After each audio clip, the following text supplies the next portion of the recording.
delivery of your new hot tub. Hot tub starting at $2,999. Mountain America Expo Center, Sandy. Free delivery of your new hot tub. Just relax and enjoy. Today through Sunday. Mountain America Expo Center, Sandy. Today, 10 a.m. to 8 p.m. Tomorrow, 10 a.m. to 6 p.m. Free admission, free parking, free delivery. Mountain America Expo Center, Sandy. Call 833-SPA-SALE or visit hottubandSwimSpaSale.com.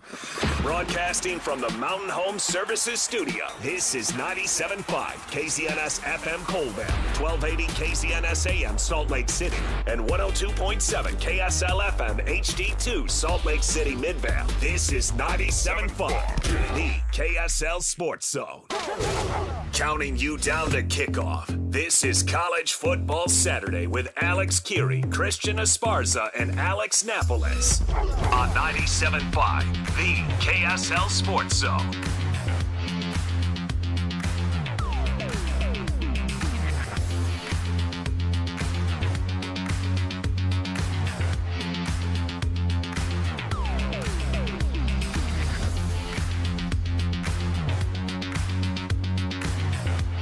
Welcome in, everybody. Happy Saturday to you. It's College Football Saturday. Alex Kirry, Alex Napoles, Christian Esparza, thanks for hanging out with us on Week 13 of the college football season. Can you believe we're already there? I know we say this every week. I know we say that the season goes quickly. I will say that this has been one of the funnest college football seasons, regardless of how, look, and if everybody lost the rest of their games all year long, I think we still had a pretty fun year. I'm not going to do that. I heard somebody say that yesterday and be like, hey, look, I think BYU and Utah both have had tremendous years. If they didn't win the rest of their games, I think they could still look and just say, "What a great year." I'm like, "Oh my heavens, that would be awful." Was it Kalani Sitake that said that? No, but that, you know what?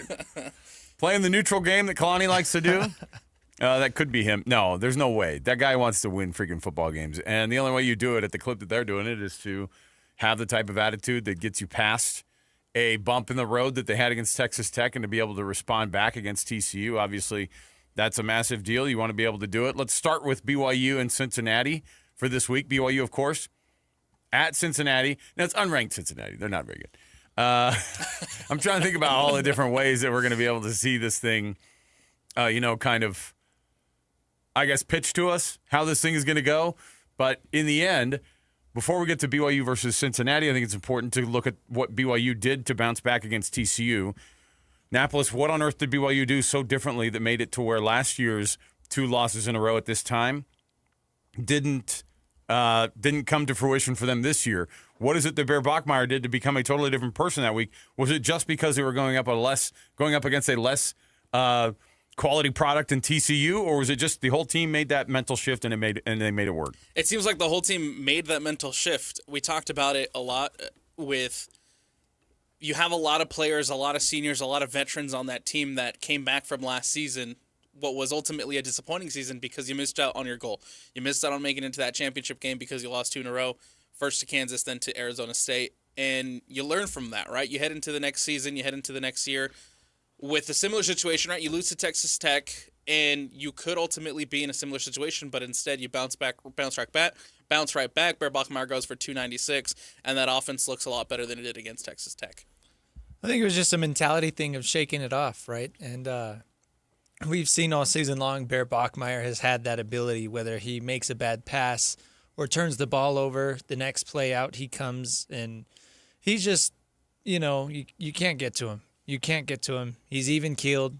He barely shows any emotion, good or bad, right? Like, even celebration. Like, I haven't really seen him, do as much as even a fist pump or something. Like, he is just so level-headed all of the time. So even-keel. And that allows him to bounce back and realize that he can hang with these teams. And I think that BYU did a good job of letting Bear Bachmeier kind of open things up after he was really bottled up against Texas Tech. He threw the ball 33 times last week. Coming into last week, I think he only had 2 games where he threw the ball over 30 times. I think he had 22 attempts by the half. We were all looking at him and like, this was a blowout. This was a blowout win, and they're still having him throw the ball around. So I think Right. that's good. I think that's kind of A-Rod realizing, like, hey, I know that Texas Tech had David Bailey and Jacob Rodriguez and some real tough defenders on that side of the ball. But if BYU wants to win football games, they're going to have to trust Bear Bachmeier to throw. And I don't think they're expecting 300 passing yards in a potential rematch against Texas Tech, but I think they know that you can't play things safe, and you need to have Bear Bachmeier with all the confidence on his side. So I think last week against TCU, that really allowed Bear to kind of get back on track and realize that he can put up dang near 300 passing yards against most of these Big 12 teams. Well, you notice too, like the thing that's interesting to me is that, like, did they totally put behind them that Texas? Now, the Texas Tech game, you don't really want to. I mean, the reality is that the players were asked about it a bunch this week and a bunch of guys. Even this week, yeah. Right, and so, but again, the committee also can't forget it either, right? The playoff committee is bringing up how badly they lost that Texas Tech game. Instead of looking at it like they went into the number 5 team in the country and they got their butts whooped. And by the way, pretty much anybody who's facing off, Utah gets their butt whooped at home by the same team. Like, this is a legitimate team, so which one is it? Texas Tech is really good, or BYU is not playoff quality? Those are the two things I'm like, I don't know which one is which, right? I mean, we don't really know what the reality is until the games are played. And the unfortunate thing is, if you don't get into the college football playoff, you can't play those games to see how well you are or how good you are, right, or how far you've come. Look at it from this perspective. Is BYU better this year than they were last year? Like, when you see this team, do you look at them and go, man, they're so much better this year? Yeah. Like, by how much? Like, if we were just like, I think so too. At least by a win. Right, but also, well, Right? they were 9-1 at this point last year too. They actually lost this week, Right. last year. But is it a 20% difference? Like, are they a 20, 30% better team? I don't know. Bear Bachmeier, I don't know if he's even an upgrade from Jake Retzlaff. He certainly, I would say he is winning games. I mean, I think overall he's going to absolutely be better in the long run. For a freshman, we've never seen something like this at BYU. However, like, they were on the edge of the college football playoff last year. Right. Are all the teams in front of them 20 or 30% better than they were last year? Of course not. That's not really the way it works. Yeah. But BYU will be on the edge likely unless they win that conference championship game. And that's a weird thing. Like, to be able to go, hey, you just need to do a little bit more next year to be able to get in the college football playoff. And I think they've done it. And frankly, what's crazy is that we went through this scenario yesterday, because here are the games that are going to matter today. For BYU, Utah fans, everybody who's out there. You need Oklahoma to lose, okay? Right. Get that third loss, because then things start to come into focus and both teams move up. Okay? Is there a world where Utah could jump into the college football playoff with enough people losing in front of them? Would they allow a 3-loss team in the SEC to be behind a 2-loss team that is Utah, who, by the way, at that point, their 2 losses would be to Texas Tech and BYU, who would at that point be top 10 teams in the college football playoff? That's what I don't know. Are they worthy of 3 teams? The reality is they might only get 1 team, but they might be good enough to have 3 in. Well, I think there's a scenario, too, where, again, if BYU makes the Big 12 championship and loses to Texas Tech, there's a scenario where BYU doesn't make it and Utah does. In that final week, Utah would probably jump BYU in the rankings. I doubt that I doubt all 3 of those teams get in, BYU, Utah, and Tech. Right. I think it's honestly more likely that BYU and Tech make it, obviously, if they both go to the championship and then maybe BYU wins the Big 12. But I don't know. Even still, that feels like a pretty far-fetched scenario. I think regardless if BYU has the chance and goes on to win out, they make it to that championship game, but they lose to Tech, I still think you should consider, and you have to consider, an 11-2 BYU to make it to the college football playoff. Texas Tech is a top 5 team. Your both losses are going to be to a top 5 team. And last year, SMU made it despite losing their conference game to a lower Clemson. Yeah. I think losing to Texas Tech this season to where Texas Tech is right now looks a lot better on your resume than losing to that Clemson team that kind of sneaked into that championship game. I would love to have a postmortem meeting with the college football playoff committee from last year. Like, do you think they got together? I guarantee they had conversations like, we kind of blew it with SMU. Oh, for sure. That's why they changed things. That we had to figure that thing out. And we got to have a discussion about where Boise State really actually should have been. Like, should they have gotten a bye? Probably not. The reality is that SMU's poor performance, we've talked about this all this week too, Napoles, like SMU's bad performance, Boise State's terrible performance, and even Indiana, like, getting kind of in and everyone going, and they didn't have to play in a conference championship game. The thing is that if you ding BYU for going to the conference championship game and putting up a fight down in Arlington, for example, but you just go, yeah, they're not good enough because they have 2 losses. Yeah, we're not going to put a 2-loss Big 12 team in.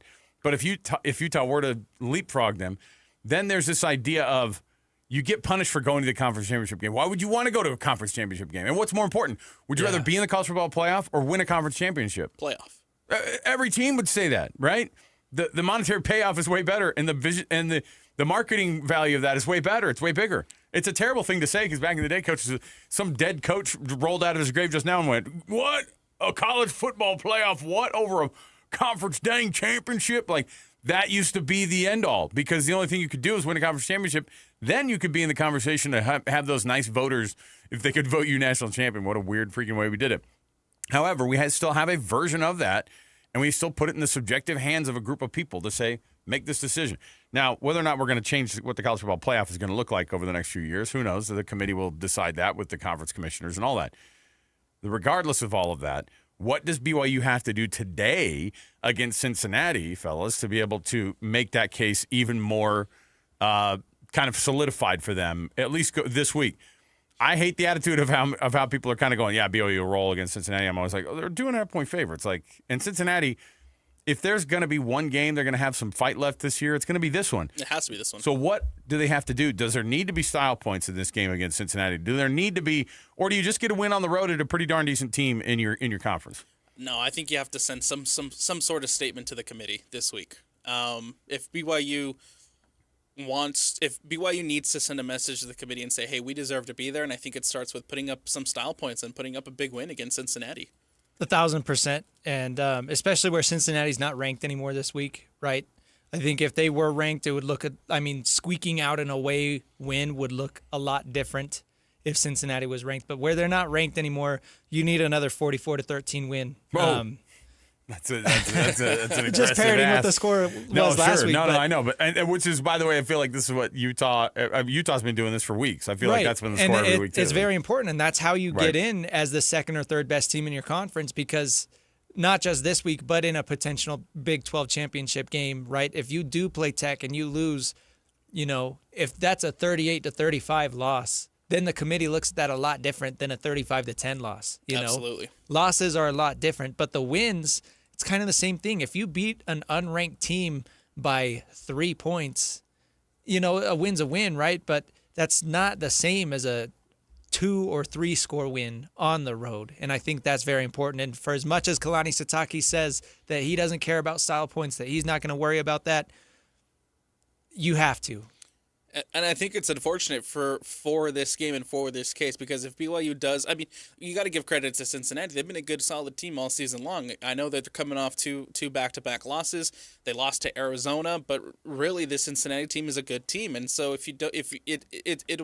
if it's a tough matchup, you squeak by with a 3-point win or something on the road at Cincinnati. I'm worried that the committee will see just look at the numbers, right? There's no tiny number next to Cincinnati, and they'll devalue the win for BYU. Well, what's even more wild is that if this game were played earlier in the season and you beat them on the road at Cincinnati and they won in overtime, nobody on the planet would remember what the score was at all. They would just look at BYU's overall record. What have they done in conference?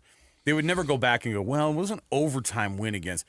Are they looking at the overtime win against Arizona and they're going, ooh, the committee on any given week will go, they went down to, on the road in a conference game, and if they, depending on who they're fighting for, and they won, they came back and won. Their freshman extreme poise in the later part of that game. We just feel like that they've shown, you know what I'm saying? Like, we've heard the excuses. We know what the committee chair sounds like when they make these excuses. So I'm in agreement, I think, a little bit, except for next week when they play UCF, if they blow them out. I do think that people don't have any idea. They wouldn't have any idea that, but what was the score in the Cincinnati game? Like, if that's going to be a talking point, if that's where we're going to get to, it's going to be kind of weird, because you think about every one of these teams have what would be considered like a kind of an ugly win on there. And if you're dinging teams for ugly wins, I don't understand how that works. You know what I mean? I don't get how ugly wins are factored into this, because good losses are supposed to be, and those aren't factored in BYU's case. They're not factored in for people like Notre Dame. They get it. They may as well be 11-1 right now, right? I mean, that's the way they look at it. They go, look, oh man, they beat Texas Tech, and Miami looks like garbage. And by the way, they're going to beat Virginia Tech today going away, but they have a lot of work to do. They're a 2-loss team. They're not going to go to the conference championship game. You know what I mean? They're not going to their conference championship game, but they're going to keep going up in the rankings. they could be that second ACC team who goes without doing anything, and they don't go to the conference championship game. Yeah. And that's ridiculous. A 2-loss Miami team with 2 losses in conference going to the college football playoff without going to a conference championship game will be an absolute travesty, but that's the way they're setting it up.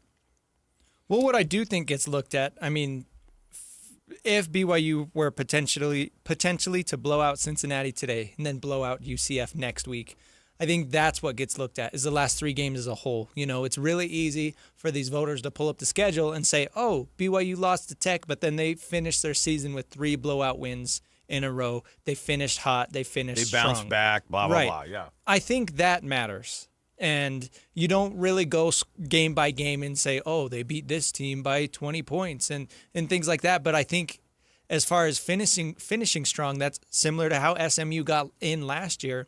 You know, you win. You don't finish with just 3 wins. You finish with 3 blowout wins. And I think that adds some oomph to your case. Then earlier this week, right, you had the new CFP committee chair, Hunter Yurchek, coming out and basically saying that the reason why BYU is behind 2-loss teams like Oklahoma, like Notre Dame, like Alabama, is just because they looked like they were dominating on both sides of the ball against Texas Tech, and we're still holding this loss for BYU that happened. And they will. That'll be their move. A couple weeks ago, rather than looking at the performance that they put on against TCU, which was 100 times better than what we saw down in Lubbock. It'll be brought up every week. I mean, until further notice, right? Right. If somebody doesn't come in there and break that and go, guys, I can't keep talking about them losing to Texas Tech. Everybody has lost them to Texas Tech. We have that Yurchek audio. Oh, you have something else? Okay. Kalani. This is Kalani talking about it. Here's what Kalani says. I'm assuming this is from the postgame last week when he was asked about it, because he doesn't like talking about this stuff. But he should actually put his team out there.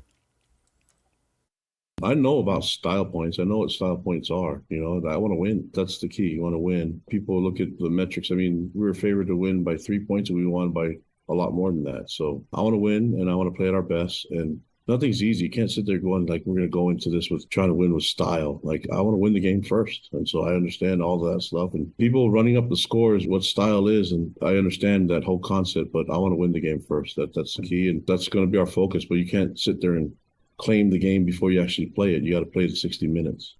It's weird to explain to coaches like, hey, that win wasn't good enough. You know what I mean? Yeah. When they're busting their butts all week at practice and they get a game plan together, and Cincinnati's doing the exact same freaking thing, and they got a stack of athletes at Cincinnati. This is a 7-3 team. Like, yeah, they've lost their last 2 games, but this is a team that is technically mathematically in the race to go to the conference championship game. That's right. TCU last week was a 6-3 team when BYU beat them. But this week they were discussed by Heather Dinich from ESPN as being a 4-loss. Well, blowing out a 4-loss TCU team. And I was like, well, the 4th loss was the blowout loss. It was a 6-win team. They're already a winning. The SEC has so much garbage in this thing. We looked at Texas A&M's schedule and we were like, oh, my gosh. What a disaster. Their last 7 games have been against teams with a combined 11 victories in the SEC play. They don't have to play some of the toughest teams in their conference. So if you look and you say, well, all they could do is just win all the games in front of them. That's all you're asking them to do in these other games.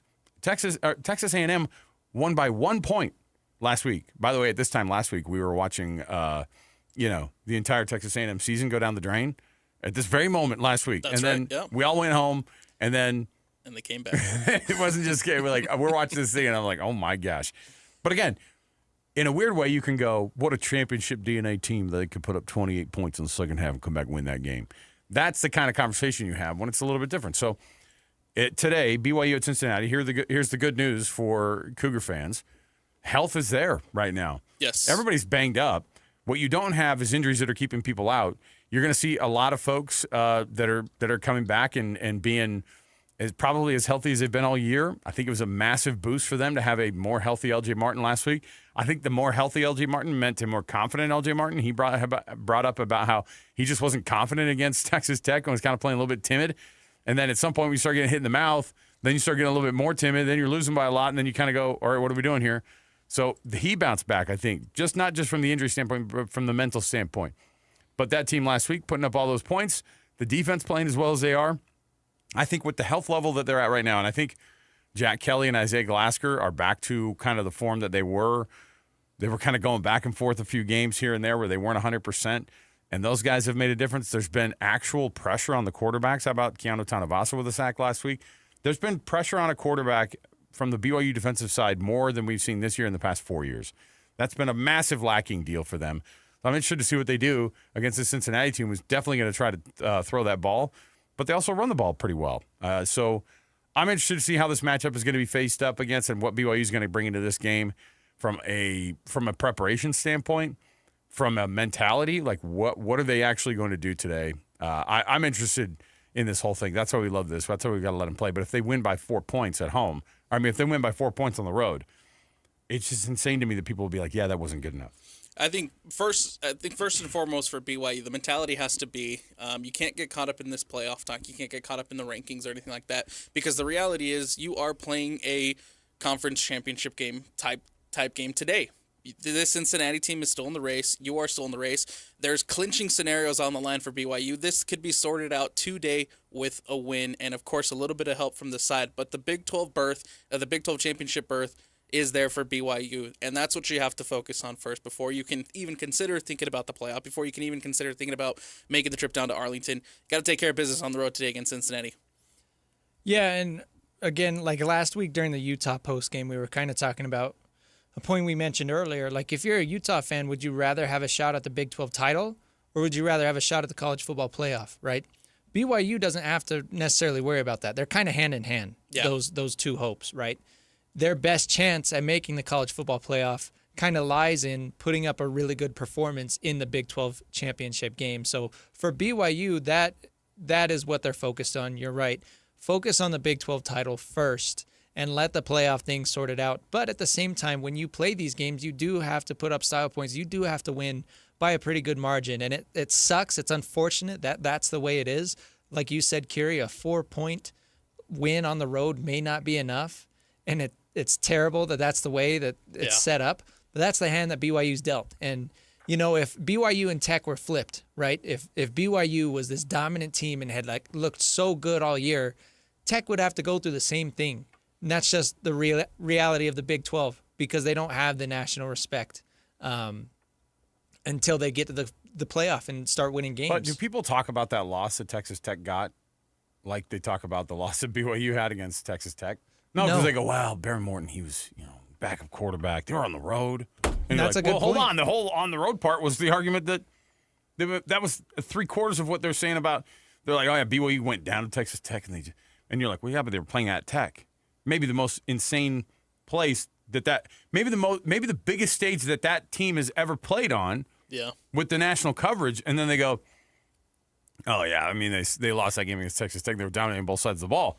But they lost at Arizona State. Texas Tech did, but they go, yeah, it was at Arizona State and their backup quarterback. And everybody's like, who was arguably playing a little bit better than even Baron Morton was at some point. It just seems like the field goal posts are being moved constantly for BYU to try to justify why they're put behind teams like Alabama and Notre Dame and Oklahoma. I don't know if it's specifically BYU. I think it's the Big 12 maybe as a whole. Maybe just the Big 12 in general. Yeah. 100%. And that's why I made the point, like, if BYU and Tech were flipped, it's not like BYU would be even more disrespected. It's just the nature of being in the Big 12, and you got to prove as a conference that you can hang with the big boys. And the big boys are allowed. They're like, we'll allow Texas Tech to have this right now. We'll allow that because you guys over in the Big 12, you do get one. Yeah. After that, we'll see. We'll see, but the we'll see part is the part where they kind of roll their eyes and go, let's take a look at this 3-loss Texas team, see if we can put them at 13 or get them as close as we can. It was really annoying this week to see BYU and Utah both, the first two teams out. Yeah. It's like, okay, what are we doing here? Both local fan bases are like, okay. We know what you're doing. We see how this is going to go down. Good news is there's still a couple weeks of really good football left to be played. When I say really good football in the SEC, they have one Eastern more week Illinois. of really good football next week. So 9 teams playing their cupcake game this week in the SEC. It just means more. Also, think about how much of an impact that adding that 9th conference game will be, because next year, this week goes away, and you are having to add who are the teams that A&M avoided this year? We talked about it. Ole Miss, Auburn, right, Georgia, and Alabama. A big one. And Alabama. Those are the teams that Texas A&M is avoiding this year. Okay? So out of those 4, it's likely that they would had to have added probably one of those teams out of the teams that they avoided this year. which would make the race significantly more impactful going forward. Because that's It at would least mean- 2 more teams picking up a third loss. And you times that across the 16 teams in the SEC that are all looking at each other and having to play an extra team from their conference in those weeks. There is going to be, this is why that they fought against it for so long, because the margins for getting an extra team in from your conference is so thin.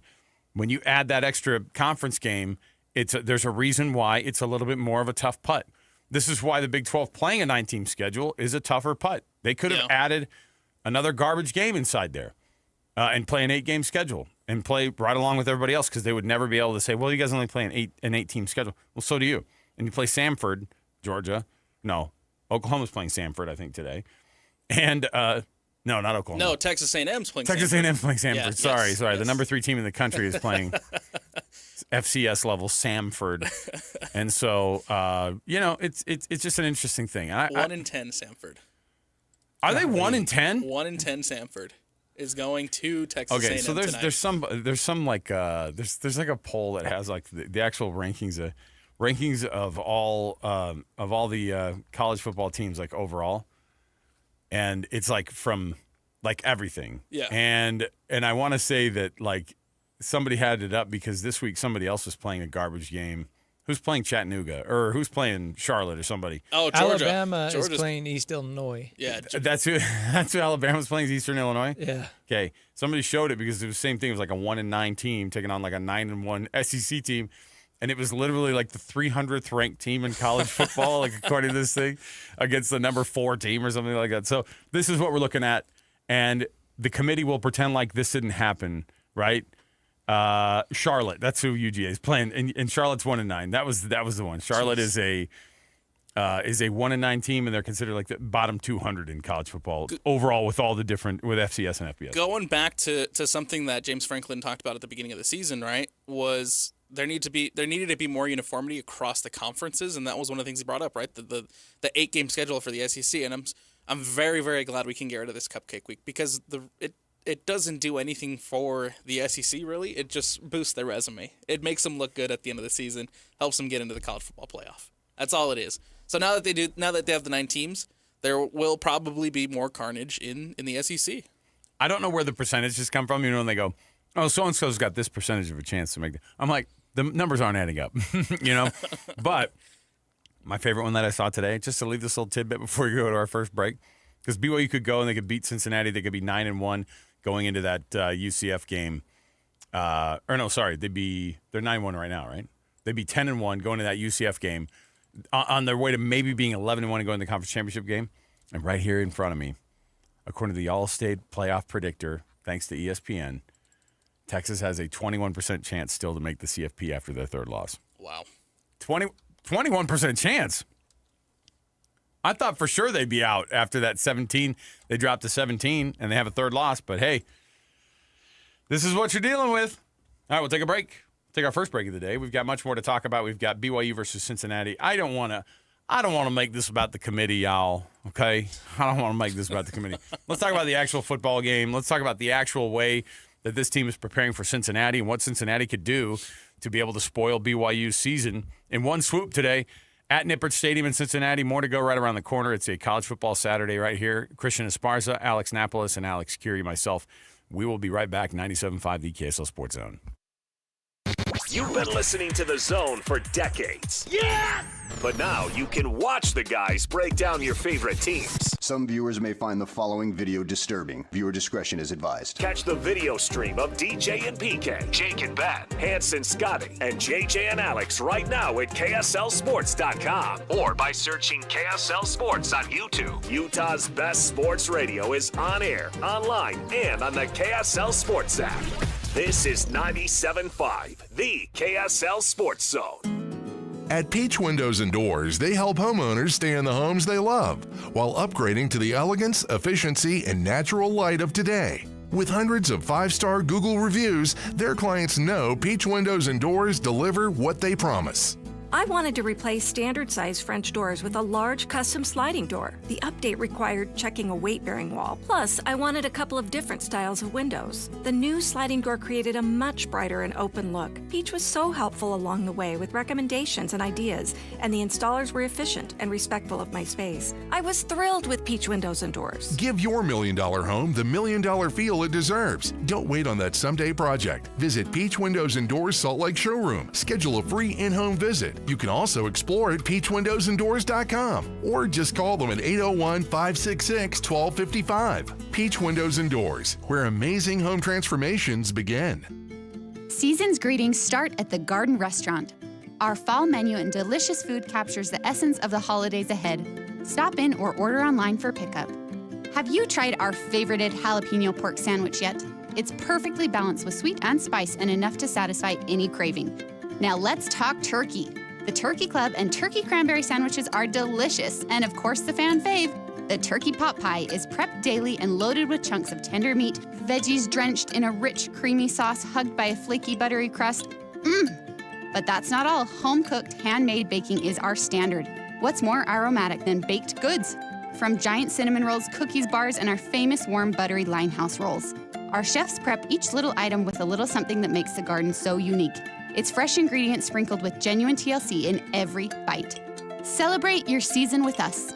The Garden Restaurant. Visit us at thegardenslc.com. You gave years, maybe decades to your job. You showed up, worked hard, and planned for retirement. But now, the company's changed. Or maybe you've taken a buyout or been forced into early retirement. So, what happens next? I'm Jeff Jr., founder of Trajan Wealth. And if you've built up a 401k or thrift savings plan, now is the time to ask, is that money really working for you? Many workplace retirement plans offer limited options and even less guidance. At Trajan Wealth, we help people just like you roll over their accounts into IRAs with more flexibility and personalized investment strategies built around your goals. For households with $500,000 or more, let us build you a personalized plan. We operate on veteran values, service, trust, and doing what's right. Your next chapter starts now. Call Trajan today, 801-210-6800. That's 801-210-6800. Advisory services offered through Trajan Wealth, LLC, an SEC-registered investment advisor. See website for details. Okay, Joy, let's go for a ride. So the car lights are on your...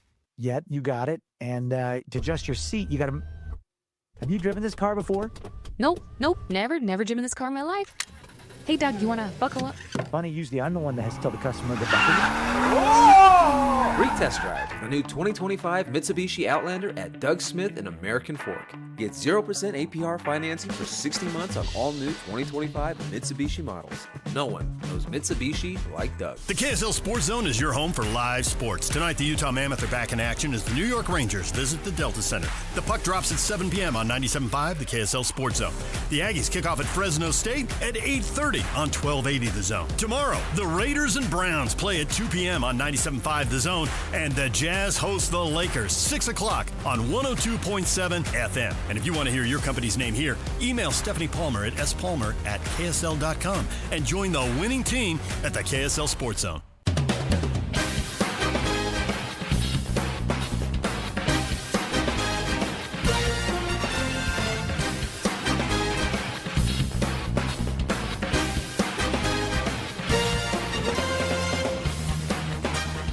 This is College Football Saturday on 97.5, the KSL Sports Zone.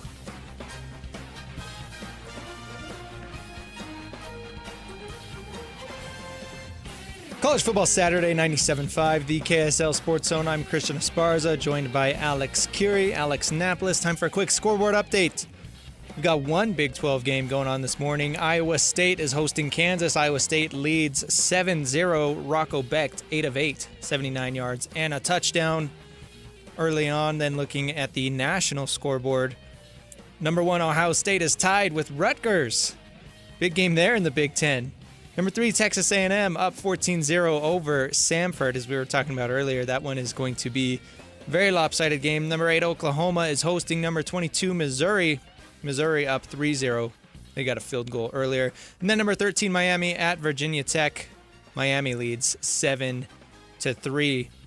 Real quick, I want to remind you about University of Utah Health. At U of U Health, hope is in our DNA. Learn more at uofuhealth.com. uofuhealth.org, University of Utah Health for you for life. Guys, let's talk about this BYU-Cincinnati game and what this means for BYU as far as getting this win and what that's going to do for their Big 12 championship hopes. We kind of talked about last segment. You know, for as badly as you want to make the college football playoff, you kind of got to focus on what's at hand first, which is this Cincinnati game, and then is the Big 12 championship game, probably, right? So you got to go on the road and take care of business today. That's what matters most. How does BYU do that? I think Cincinnati is going to be just absolutely. They're going to play out of their minds, and they're going to have to beat BYU. I really do think so. I mean, Arizona kind of gave the blueprint a little bit. Utah, of course, gave that blueprint. We were talking about this yesterday. I think we were talking about this with Sly, and I said, how do you beat Cincinnati then? How did Utah dominate them so much? He goes, man press. They have no idea how to handle it. So, and by the way, Utah is a man press defense. So the question is can BYU step that secondary up and make sure that that Brendan Sorsby, he was phenomenal the first 8 games of the season, he gets to Utah and gets made to look a little bit foolish, and then Arizona goes, hey man, we're gonna do this too. You got to force another turnover. You got to force another pick. And again, if you're Cincinnati, you're shaking your boots a little bit because you talk about a defense that creates interceptions. BYU is one of those teams, and they did it last year. They were second, I think, in the country in interceptions that they had forced. And you saw last week, you got the pick 6. You also had the Santuala pick, and so they like to intercept balls a lot. Can they force Brendan Sorsby to stay in that or to be out of that comfort zone, which is where he was the last 2 weeks? They've lost 2 in a row. They are going to have some absolute death throws. They're going to be kicking and screaming. It's going to be a fight because Cincinnati's fighting for their chance to go to a conference championship game. It's still on the line. They could go to 8-3 today if they beat BYU. They could go to 6-2 in conference play. That would force BYU to be 6-2 in conference play. So you've got 4 teams right now with 2 losses in the conference. So it's a mess there, and BYU cannot afford to be a part of that 2-loss group because then the tie-break scenarios are just wild. So the way they do it is I would love to see whatever version of that confident Bear and that confident LJ and then that elite defensive back core. Well, I'd say they're excellent. I'd say the linebackers are an elite core, right? And so I think I want to continue to see what that looks like for them, what the progression of that defensive backfield has become. We've been absolutely blown away by what things like, I mean, think about how good Evan Johnson has been, or Trey Alexander, or even Maury Bombo. When he comes into the game, he's pretty darn good, right? And then your safeties are healthy, and I think Faletau Satuala has been an absolute revelation this year for that team, on top of the fact that Tanner Wall's steady back there. Like, it's a good defensive backfield, and I think they're going to try to throw the ball a lot, Cincinnati. If they did their homework, they're going to try to run all over BYU too, because they can get yardage against BYU's run defense. It's not perfect by any means. So they average almost 200 yards on the ground, keep them below 150, and I think get Sorsby to throw at least 1 pick. And I think that's your deal, because then they'll be a little bit out of sorts. And then the balance from their offense goes away when that happens. I think if you go back to that game Cincinnati had up there at Rice-Eccles Stadium, one of the things that stood out to me was the fact that Cincinnati was moving the ball. They got into the red zone a couple times, but I think what really forced that game to get out of hand was the ability to turn the ball over, right? There was the fumble, there was the interception. Sorsby was doing a phenomenal job before that game of not turning the ball over. He just had the 1 pick week 1 and then went a whole 2 months without having another interception or having another fumble or really giving the ball away. And so Utah forces those turnovers in the red zone, and that allows Utah to kind of let that one to run up the score in that one, and that was a big win for Utah at Rice-Eccles Stadium. And so I'm looking at BYU's defense to do something similar, to be able to force Sorsby, who's been great at not turning the ball over, to turn the ball over, to put the ball on the ground, and be able to be opportunistic in taking the ball away from that Cincinnati offense. On paper, BYU has a better offense and a better defense, right? Cincinnati's defense is bottom 4 in the Big 12 in most of the per-game categories, you know. One thing I was looking through also, BYU has not allowed 30 points on the season in any game. Wow.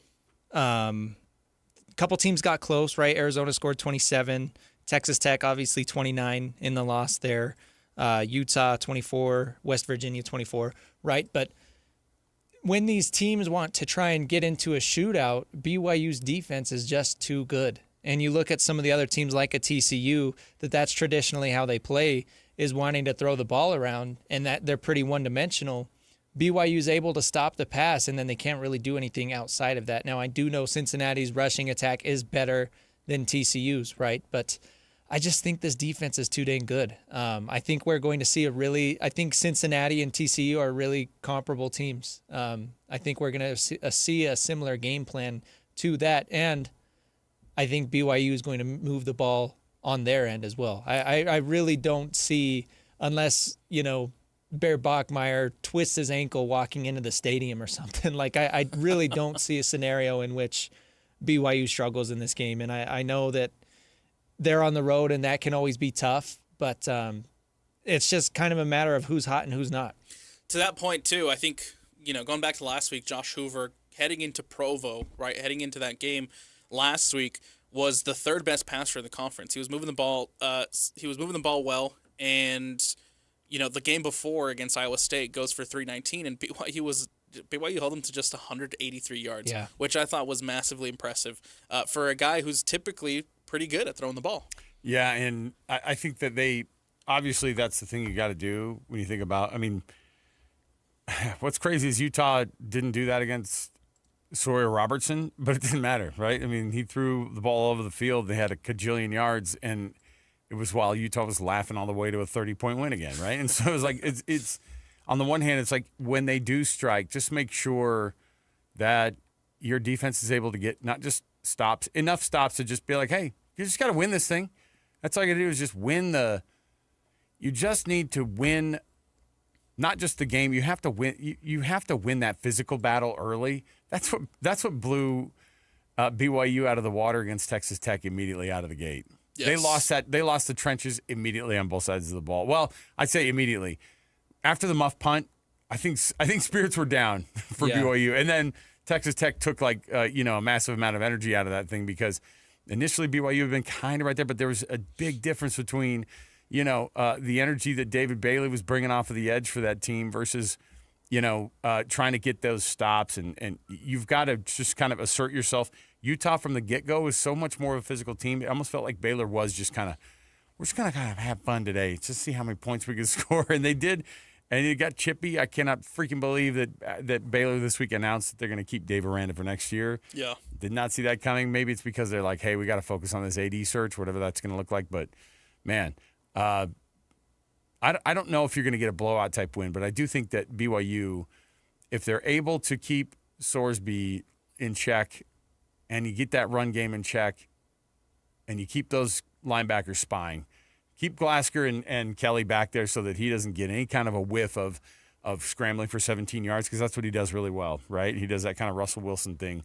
Sorry, pre-Broncos, pre-Steelers. The Seahawks, Russell Wilson. Giants, yeah. So I don't know if – but that's something that is really scary. Like he can do that. He can get out there, and I think they'll be game planning for it. So, but you got to be steady. You can't get caught up in what's the committee going to think of it. I really don't think these players think one dang thing about it. You know what I mean? All they need to do is just get this team in front of them and get the W. So Cincinnati's going to do like Iowa State did.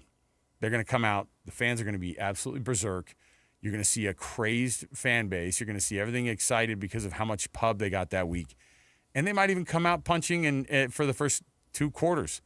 And you've just got to hang. And if you can hang, and remember that game, BYU was not even getting close to anything. Yeah. But they were just hanging, right? And I think they went into the locker room. They get a field goal at the end, and it was like 17-10 or something like that going in, and everybody's going, hold on, 17-10. It feels like 24-3. Yeah. And they were able to just stay and hang in, and then it ended up going the other direction for them. So just weather whatever that first, flurry is going to be from Cincinnati. I think they'll get through it. To that point, I think BYU also has to consider and look at trying to take the crowd out of the game early, right? Big noon kickoff is there. There's a lot of national eyes on this game, with big noon kickoff being there with what's on the line for both of these schools, right? Well, obviously for BYU and for Cincinnati, it's a Big 12 championship game.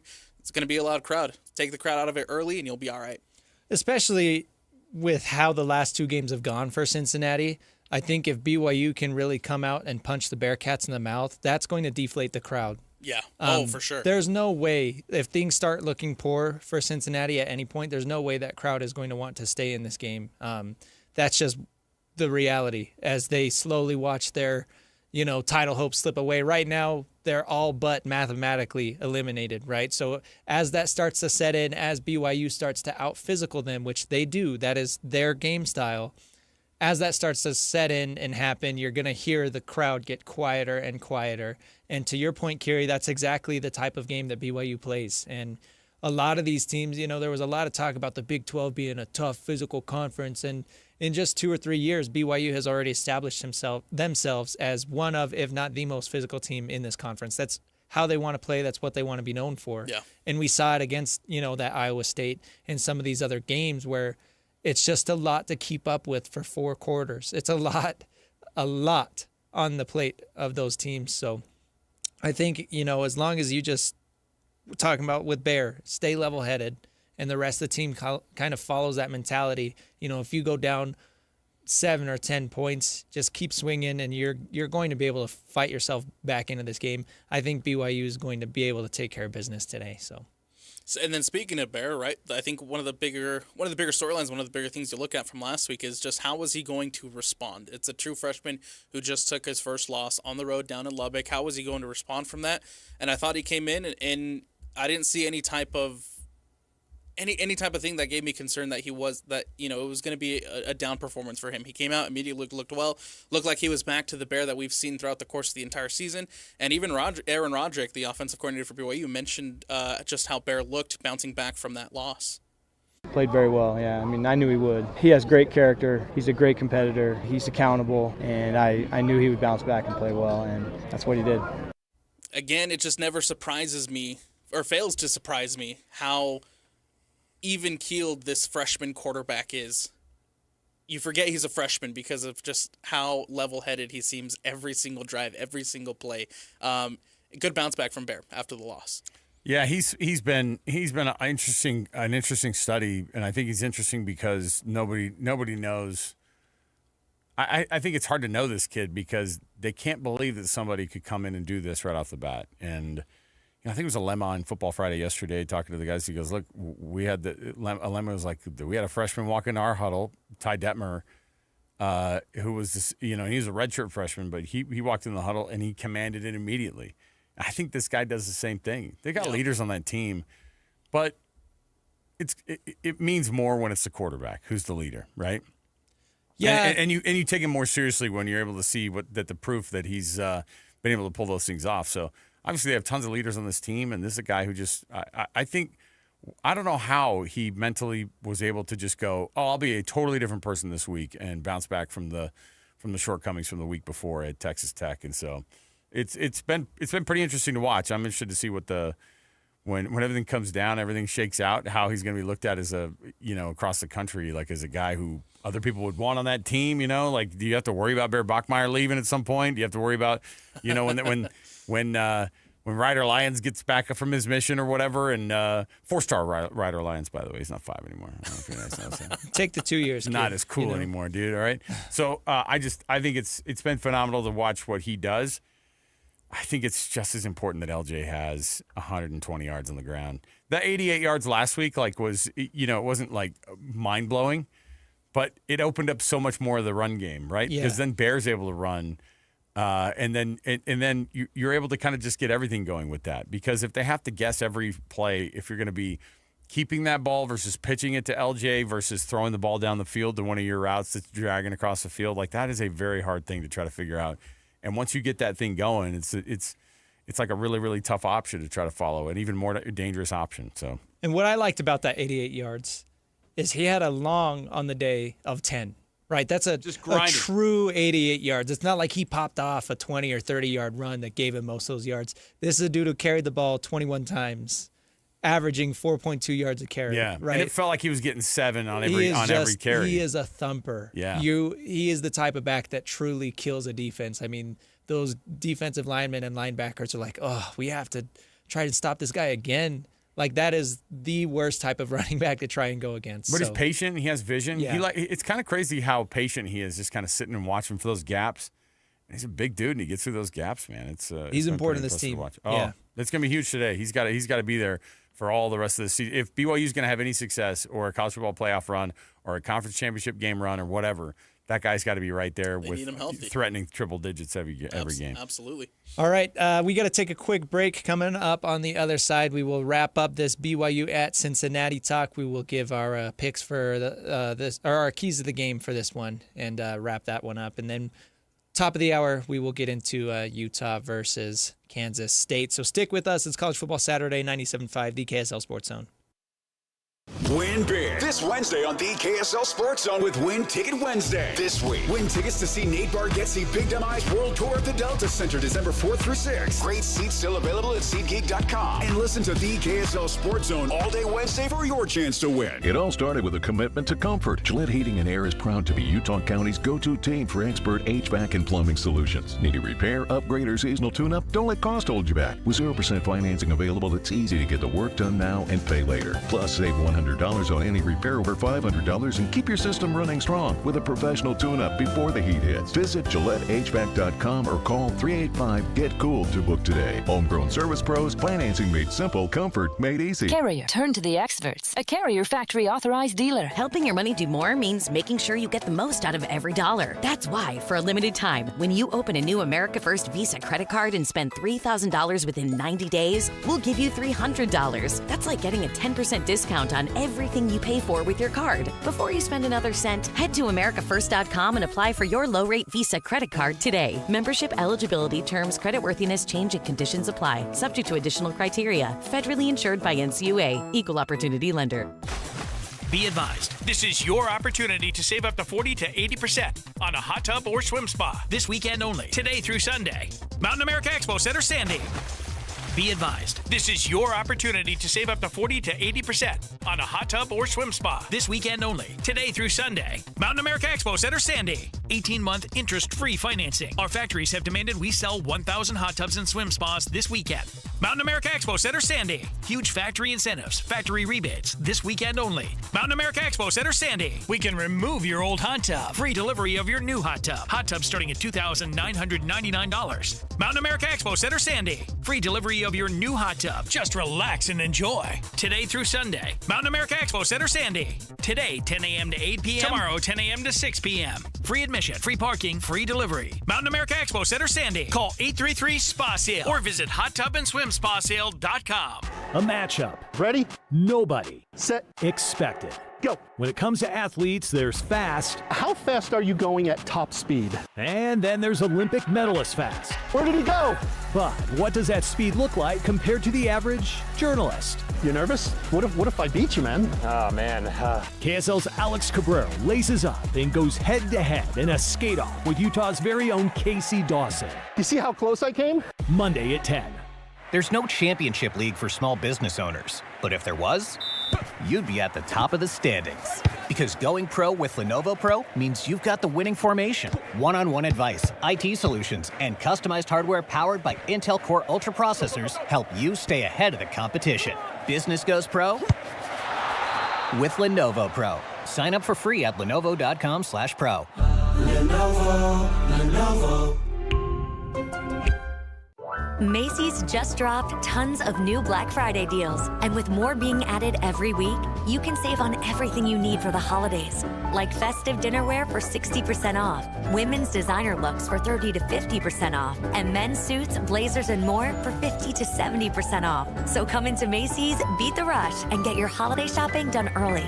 Black Friday starts here at Macy's. Savings off select styles. Exclusions apply. Hey, this is Chris with JCW's. Craving something sweet? We do ice cream right. Come in and try one of our shakes, freezes, or an ice cream cone, and you'll see why we say JCW's, quality and a lot of it.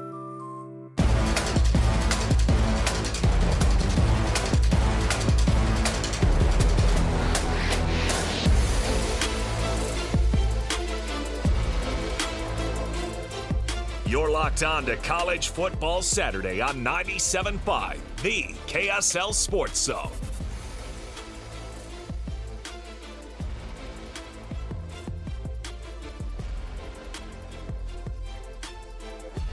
College Football Saturday, 97.5, the KSL Sports Zone. I'm Alex Napoles. That's Christian Esparza. That's Alex Kirry. As we break down this BYU at Cincinnati game. BYU on the road. It's a massive one, right? BYU wins. They take they're in the driver's seat. If things end up going their way, I think you need to have an Arizona State loss and a Houston loss in there. You clinch your chance to go to Arlington at a Big 12 championship game, guys. What is the keys to the game for this one? Alex Kirry, let's start with you, man. I've been kind of talking through some of those, or what I think sort of needs to happen, and saying get turnovers, saying hold them under 100 yards of rushing. I don't know if that's legitimate. I want to go back to the idea that when you're down even 2 scores, then figure out a way to get back into it. And not just that, like, I want to see the superstars' names mentioned today. I want to hear as much as I can on the offensive side of the ball from Bear Bachmeier, L.J. Martin, Chase Roberts, Parker Kingston. I would love for JoJo Phillips to improve even more from he had a bad kind of return against Texas Tech. He got a little bit better last week against TCU. I'd love to see him. I want your biggest names mentioned all day long on both sides of the ball. Okay, I want the hero situation for BYU. I want to have 100-plus yards on the ground from L.J. Martin and 250 in the air through Bear. So that's going to be my key is 100 on the ground from LJ, because they do a great job of mixing up the run game and getting numbers, and they'll still get rushing. They still might get a rushing touchdown like Parker Kingston, like they like to do. Or, but I'm going to go 100 from LJ. I'm going to go 250 from Bear. That's all you have to do. And that's only 350 yards. That's not even. I know you got to get a bunch out of the rest of the team too, but get yourself there at least starting right there. I'm looking at a target score for this game to keep Cincinnati at. Cincinnati has only played a couple of real defenses in this conference, right? They played Iowa State, decent defense. They're not even that good this year.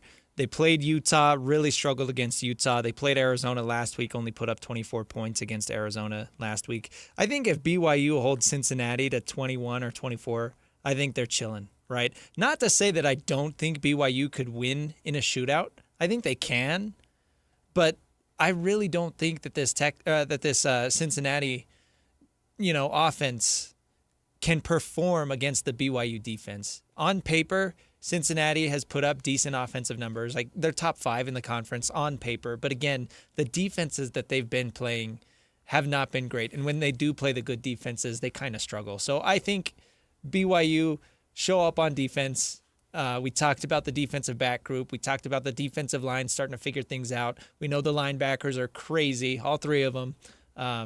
So that's where I'm going to go. Keep them to 21, 24 points. For me, a couple things here. I think 3 sacks, get pressure on Sorsby, get to the quarterback, and force those interceptions. We were talking about it earlier, right? Sorsby was really good at not turning over the ball. He's been more susceptible to turning over the ball since that Utah game, and so force him into some sacking situations, force him into some turnover situations, get your defense rolling. I think it's important not to get caught up in a shootout because of what we were talking about at the beginning of the program, at the top of the program, with style points and improving that resume and making it look like a good win for the committee. Get some style points going, get a dominant performance on the road, and then hopefully things shake out your way where, again, Arizona State has to lose, Houston has to lose, and you've clinched your spot to Arlington, which I think would be a massive boost for BYU, would be a massive boost for that fan base. And then you're focused on UCF to finish the season, then you're focused on a rematch against Texas Tech, the rematch that I think everybody in that locker room so desperately wants. They asked Jacob Rodriguez, by the way, we're in such a weird spot. It's a bye week for Texas Tech. So what did Big Noon Kickoff do? They flew Jacob Rodriguez and his wife to Cincinnati for Big Noon Kickoff. Really? Did you know his wife's in the military? I hadn't heard that. Could you maybe put something together for me? Just some finer points of, does she fly those Black Hawk helicopters? For anybody that doesn't get the joke, they brought that up like 18 times keeps during coming the up. BYU game. Well, don't worry, because Brady Quinn thanked her for her service 50 times. And either way, it's a cool story, Jacob Rodriguez. It is a cool story. Jacob Rodriguez is a cool story. Shout out to the military. However, I was like, they flew them to freaking Cincinnati. Jacob Rodriguez is sitting there watching the BYU Cincinnati game today. Don't you have school? Isn't that funny? That's hilarious. No, you don't. No, that guy, by the way, that guy's been Been playing college football for like 8 years. He's probably got 2 advanced degrees. But it's funny because they asked him about that. Hey, Portnoy did. He was like, hey, you got Cosmo over there. Is there would be kind of nice to get a rematch against those guys, or would you rather play, somebody else? And he was like, oh, BYU played a tough game against us a couple weeks ago, good team, And he didn't want to, sign up for anything, but all I could think of is BYU is dying to get that game back. Oh, yeah. Texas Tech, at this point, is just like, we feel confident in who we are. We're great. We're a phenomenal football team. But they don't want anybody getting anywhere near them because if they lose, then the conversation goes totally away about whether or not they could be in the college football playoff. They lose, I think you could get a second Big 12 team in because I think it would have to be it would have to be Texas Tech, obviously. But I just wonder, that rematch talk is funny, but there's just still a couple games right in front of you. And I know the UCF game looms a little less scary. By the way, how lame is it to have the season end against a UCF team coming to Provo? Don't get me started on how that rivalry game would have meant so freaking much coming up if we were to have that at the end of the year. So this makes the point though. But either way, love to see BYU come out and beat Cincinnati because it's just fun for us to be able to. Honestly, people go away and stop talking about it as soon as the loss happens, right? That Texas Tech loss happened, and BYU fans kind of went, I'm going to take a break for a minute. Maybe I was just getting to know my kids again, Which is good. That's an okay thing. Yeah. Touch some grass. Speaking of which, are they playing at Wrigley again today? Is Northwestern and Minnesota, are they playing at Wrigley? I think I saw the lady out in the outfield in the scoreboard. So I was wondering, I was like, that grass looks not well kept. It's baseball grass, man. You can't keep that good all year long. Also, they had a new head coach for Virginia Tech, James Franklin, up in the booth, interviewing him here. And get him on this. Hey, if you're going to bring him to the game, have the guts to make him start calling plays today. That would be hilarious. It'd be so weird. Hey, interim coach, thanks for all you've done. James, you want to give it a whirl? I mean, look, they're playing Miami, and they're losing to Miami, but yeah, all right. Not to get ahead of ourselves, not to get too caught up in hypotheticals, but I would be curious to see what happens to Texas Tech in a scenario where it is BYU Texas Tech in a conference championship game, and BYU ends up winning that one, because at that point Texas Tech would be would be the 2-loss team, and so we'd have a similar conversation where SMU again last year made it to that conference championship game, and then despite losing that conference championship game. So I wonder what the committee would do with Texas Tech in that situation. Yeah, and how they treat somebody who doesn't go to a conference championship game in the Big 12 versus the way they treat it in the Big 10, which is like, yeah, but you guys have been great. Hey, you're not in the conference championship game. Sorry we don't see you, but you guys have been great. We'll see you at the college football playoff. Hey, guys, remember to catch the postgame show tonight immediately following the game with Christian Esparza and myself. We'll be on air and also live streaming on YouTube, X, Facebook, and KSLSports.com. Again, that is the Cougar postgame show immediately following the conclusion of this BYU-Cincinnati game. We're going to take a break, but when we come back, we'll jump into Utah taking on Kansas State. It's senior night up at Rice-Eccles Stadium. That's coming up here on College Football Saturday, 97.5, the KSL Sports Zone. Whether you're stuck in the office, I believe you have my stapler, in your car, or at your in-laws. You want a piece of me? You bet I do.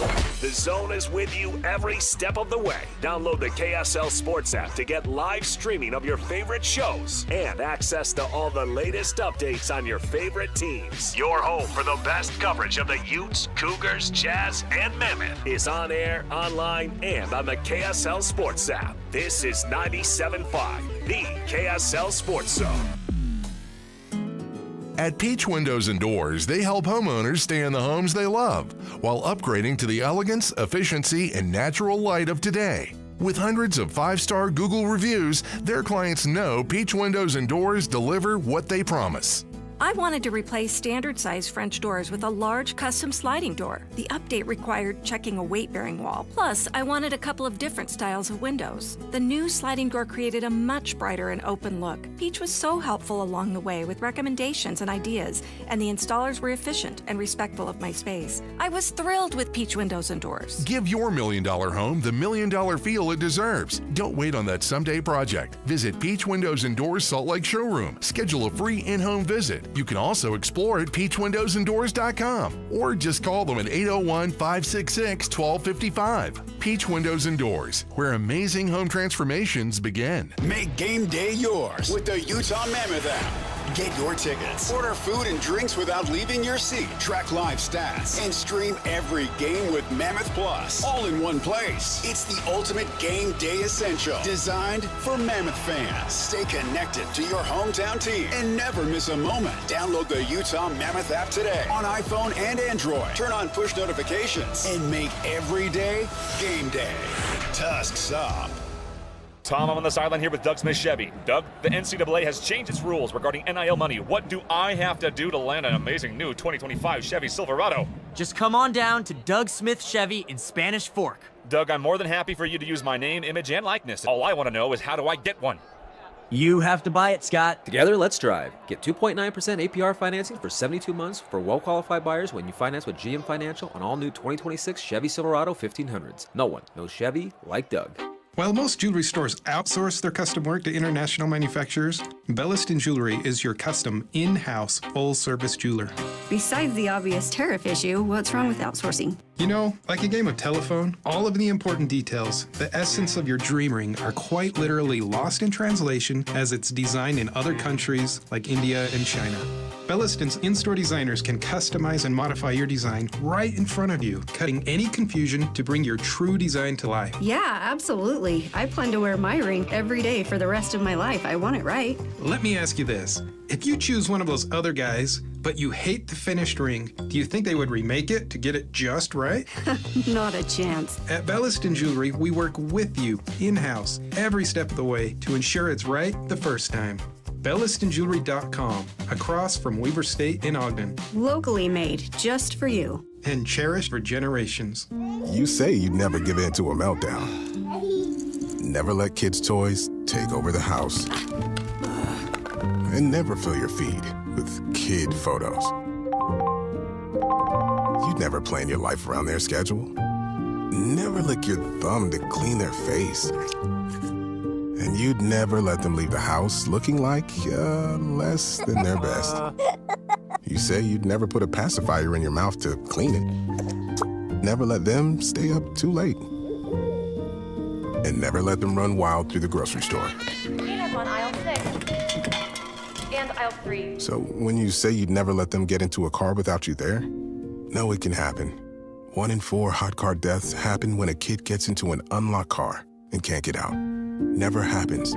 Before you leave the car, always stop, look, lock. Brought to you by NHTSA and the Ad Council. The KSL Sports Zone and Hercules Credit Union are highlighting people that impact youth sports. Nominate the youth sports volunteer you know for the Hercules Hero of the Week at KSLSports.com. Broadcasting from the Mountain Home Services Studio, this is 97.5 KZNS FM Colville, 1280 KZNS AM Salt Lake City, and 102.7 KSL FM HD2 Salt Lake City Midvale. This is 97.5, the KSL Sports Zone. Counting you down to kickoff. This is College Football Saturday with Alex Kirry, Christian Esparza, and Alex Napoles on 97.5, the KSL Sports Zone.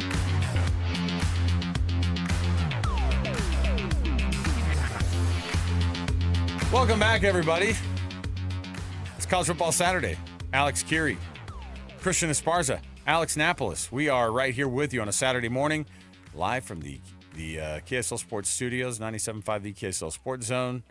Iowa State beating up on Kansas. How bad has Kansas been? I was thinking about these. I'm looking at the Big 12 standings. Before we get into our massive breakdown, first of all, happy College Football Saturday, guys. Good to see you. Everybody good? Well, we didn't even do our pleasantries last hour. We just got right down to business. I totally time of the skipped year, over. man. I know. You got more important things to get to. I know. I'm looking at the Big 12 standings, and Iowa State's crushing Kansas right now. I played a game in my head. I have who's least impressive this year to you, and I'll give you two Big 12 teams. Who's been the least? And I guess disappointment could be used. I'm trying to figure out in my head how I want to do this, but just play this with me, would you? More disappointing, Kansas State or Iowa State? Kansas State's 4-3 in conference. They're 5-5 overall. Iowa State's 4 losses in conference, 3-4 in conference, and 6-4 overall. It's essentially a push there, but they're the very middle of the conference. Iowa State. Yeah, I think going off the losses, Iowa State for sure. They were in the title game last year. They returned their head coach and their starting quarterback, and they're not even 500 in conference this season. Bigger disappointment, TCU or Baylor? Those are two teams that are both 4 losses in conference play. They're both 3-4 in conference. I stupidly had TCU in the conference championship game before the season started because I had all sorts of belief in Sonny Dykes and Josh Hoover. I think Baylor. I would go with Baylor as well. You brought Dave Aranda back. Everybody knows they should have fired him last year. Well, they're bringing him back next year too, right? And gosh. guess what? They're going to be the exact same. And I think that just adds more to that disappointment because I think after last season's start, you probably should have considered it. He saved his job with a couple of wins down the stretch last year, but this season too, when you're projected to be one of the best teams in the conference, and now you're sitting at 3-4. It's disappointing. Okay, bigger disappointment, Kansas or Baylor? Oh, Baylor. I disagree. Here's why. Baylor, but mostly because I just never believed the Kansas hype. I was sold a bill of goods every year for the past 17 years, it feels like now, on Jalen Daniels. How long have we had to hear how good Jalen Daniels was going to be? And how long have we had to have, I'm going to be honest too, Lance Leipold, of all the coaches in the Big 12, he's one of the cockier dudes to interact with.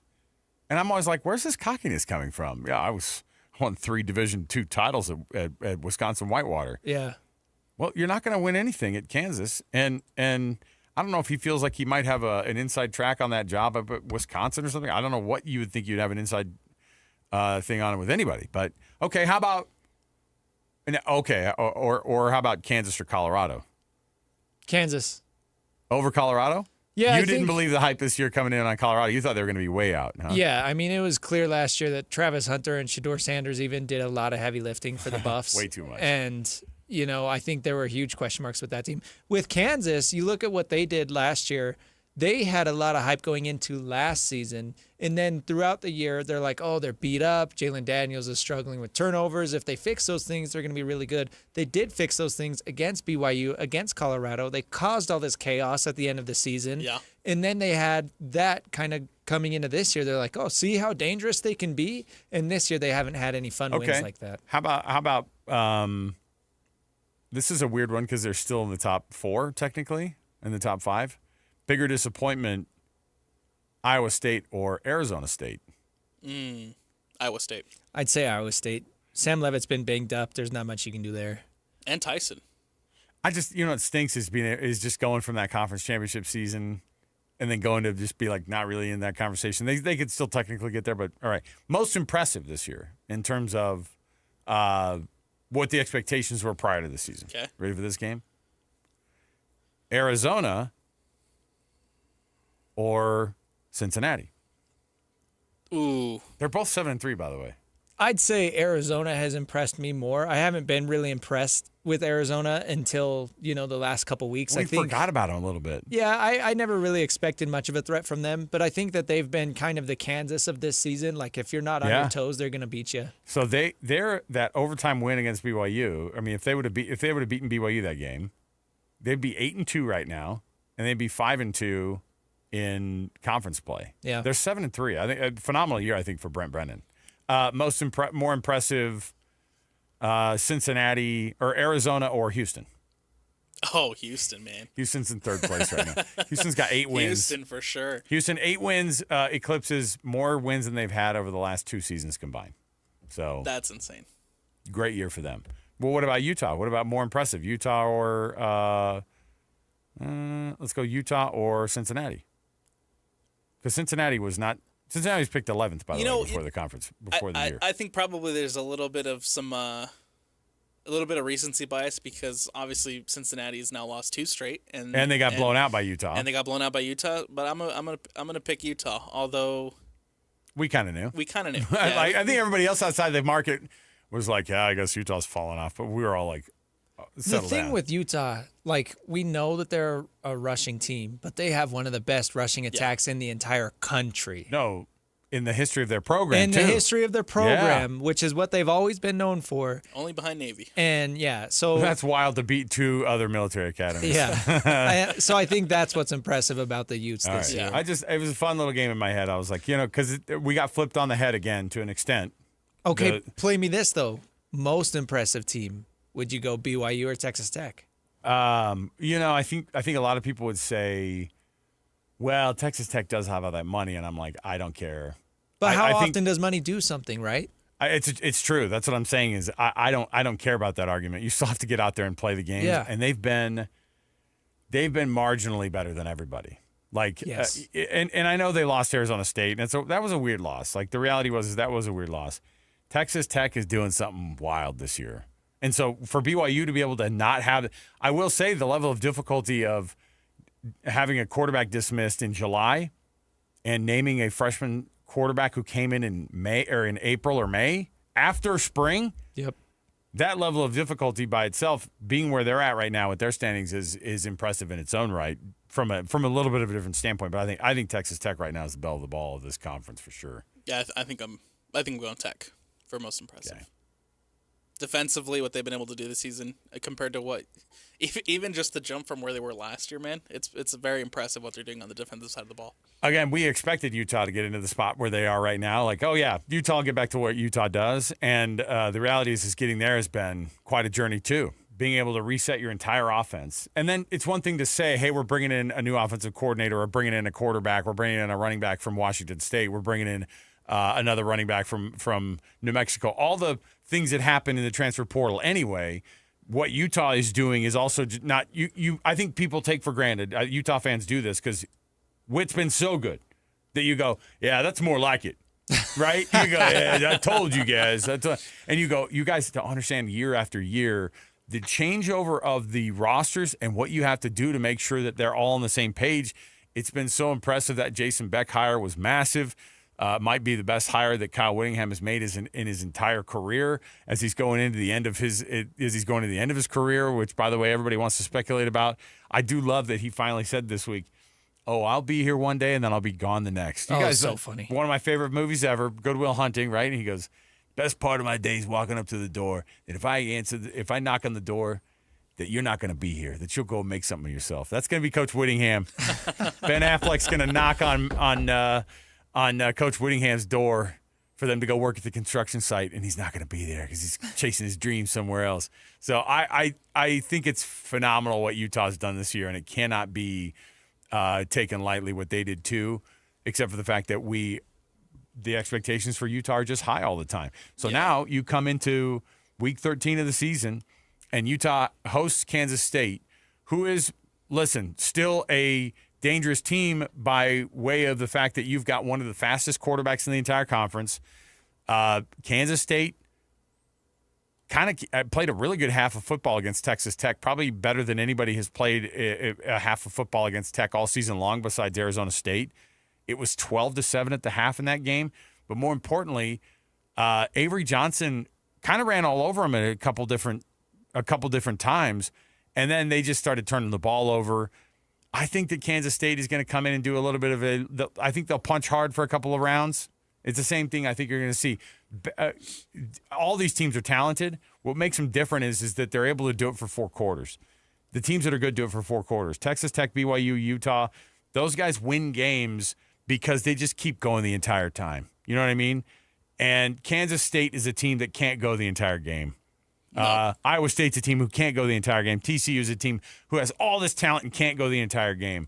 And so I think Utah is just that team that can play the entire game. They're going to wear down Avery Johnson. He's going to be there. You're going to get flashes of him, and you go, "Oh, that's why he's good." Yeah. And I know people are worried about the running quarterback situation, but they've bottled up everybody that they've been asked to since the criticism of that first loss against Texas Tech. So this Kansas State game is intriguing at most for a moment, and I just think that Utah's going to keep doing what they're doing. You could make an argument that Utah is a hotter team than anybody else in the Big 12 right now. Texas Tech included by the way that they're doing it. I mean, they're doing Texas Tech things to teams, which is beating. They've won their Big 12 wins by an average of 35.5 points. Their Big 12 wins have been by 5 freaking touchdowns, you guys. They're dominating conference play. We've never seen something like that. And yet they have 2 conference losses that stare them in the face, and that's going to be the difference, obviously. But the question is, what are they going to do against Kansas State today? I think they're going to continue to roll. Everybody's completely bought in. I don't think there is a game that they're going to forget who they are for a minute. We saw that so many times last year. I don't think that this team does that. So Utah versus Kansas State, I'm looking forward to this one. I love the idea of Kansas State coming in and Utah just taking care of business again. And I think it's just going to continue. So Kansas State, on paper, this game was one of the ones where we were like, oh, are you kidding? You have to play Kansas State at the end of your schedule. And now it looks like, hey, this is not just winnable, it's blowoutable, which is what they're doing, and they keep doing it. I think for this one, for Utah taking on Kansas State, I think for Kansas State, there's still bowl eligibility on the line, right? It's been a disappointing season, but bowl eligibility is right there. You're 5-5 on the year. You can still make it to some semblance of a postseason for the Wildcats. But I think similarly to the Texas Tech game, where they played Texas Tech well for maybe about a half, and then Texas Tech came out and just blew them out in the second half. And I think that's something, like to Alex Kirry's point, that's probably something similar that you're going to see here for Kansas State. They'll play well for a quarter and a half, and then from there, I think Utah continues to do what Utah's been doing, and that's putting up 250 plus, almost 300 plus on the ground every game. Yeah, you do worry about the getting caught up and blowing teams out, and eventually you're going to stumble, and the right team's going to catch you at the wrong time. And I do think that can be Kansas State. I would obviously be more worried if they weren't playing at Rice-Eccles, and if this weren't senior night, and if this weren't potentially Kyle Whittingham's last home game ever in Salt Lake City. Whoa. So there's a lot of things coming into this one that make me feel pretty confident for Utah. There still is, the possibility of they come out and catch you on your heels and catch you off guard a little bit. But the thing is, Kansas State can't really put teams away, right? Whereas Utah can. If Utah gets the lead, you're not getting the lead back. Yeah. Kansas State, I don't really believe in them. In fact, their offense is bottom 3 in the conference as far as yards per game. Which is crazy. Which is crazy. For as much as you talk about Avery Johnson being a threat, and you always got to be careful of him and what he can do, they simply do not move the ball. Meanwhile, Utah's defense is one of the best in the conference. So I really think that this is a bad matchup for Kansas State. I think what makes it crazy for Kansas State being one of the worst offenses in the conference right now is the fact that there was so much expectation on this team heading into the season. There was so much expectation on Avery Johnson.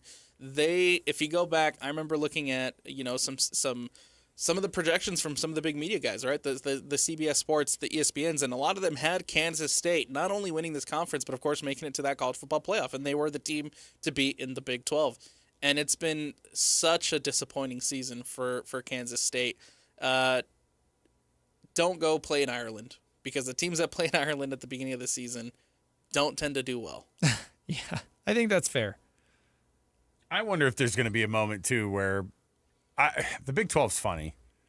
We get weird results every week, although it's been a little bit more chalk after we've kind of figured out who some of these teams are. Like, even Arizona beating Cincinnati last week in Cincinnati, like that was a 6-3 Arizona team coming into a 6-2 or a 7-2 Cincinnati team. So it's like you're not going against some schmuck. You know what I mean? Yeah. And so I think that the games kind of play out the way that these teams have been playing.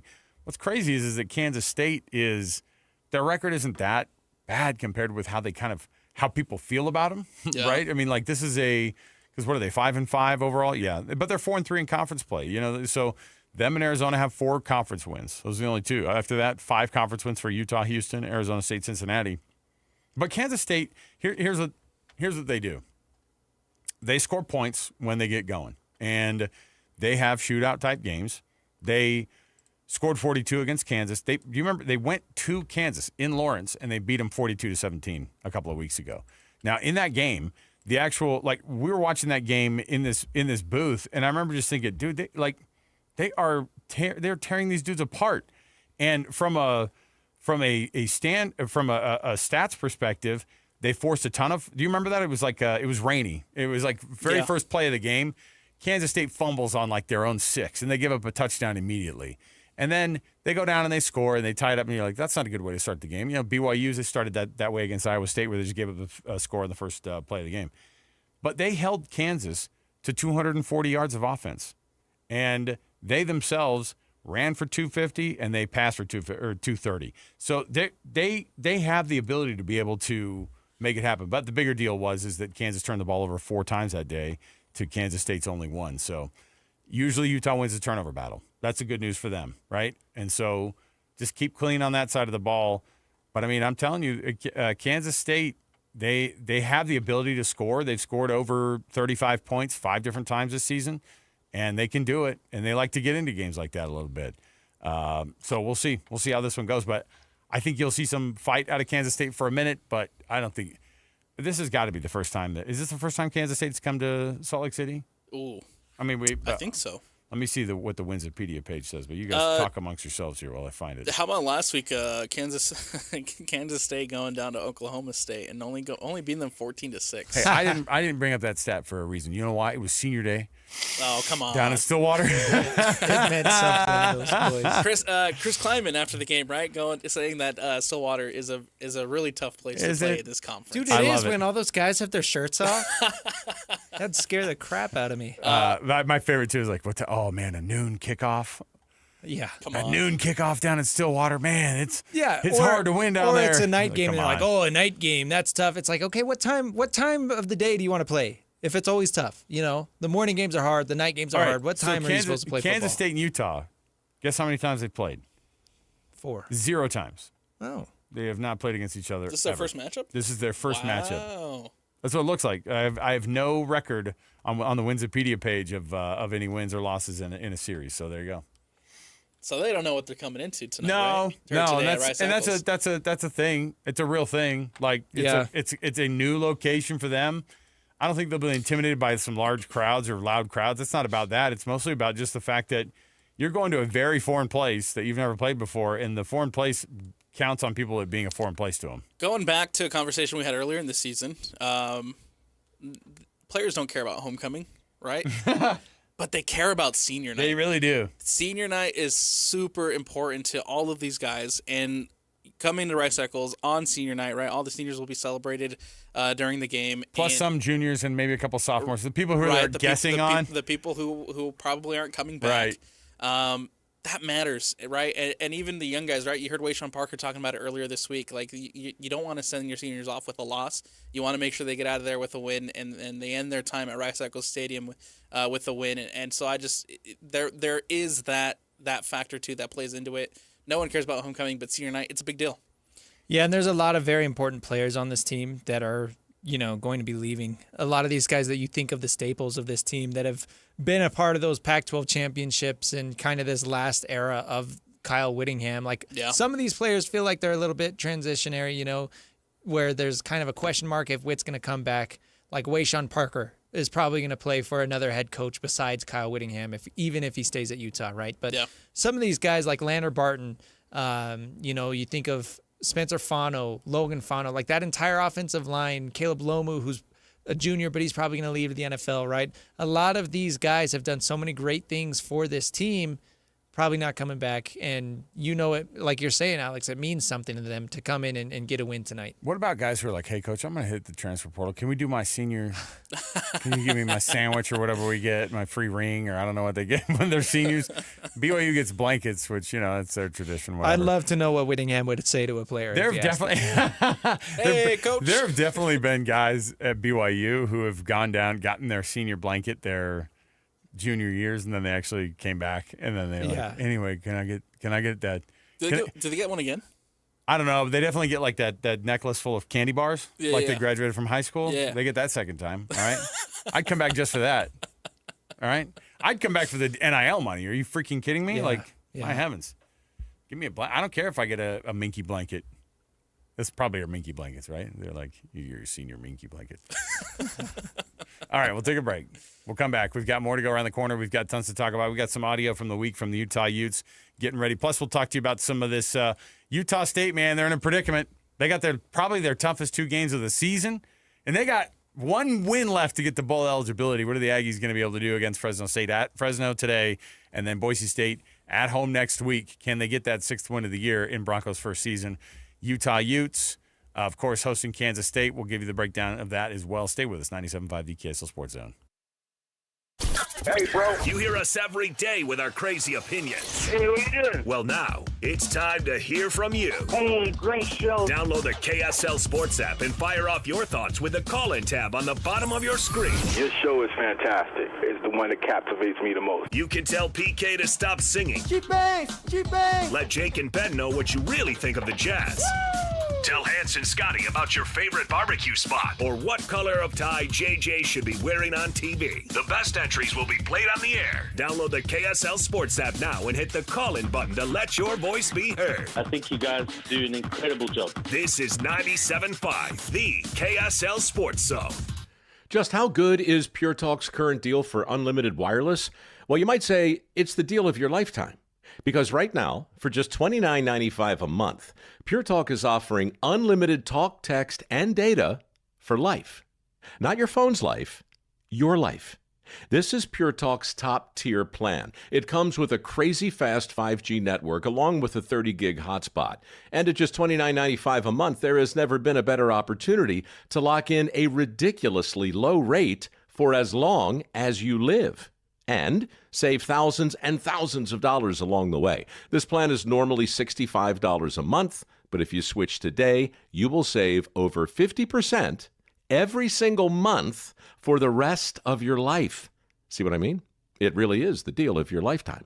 Dial pound 250, say Mike Rowe. Offer ends 12/7. Some restrictions apply. Details at puretalk.com.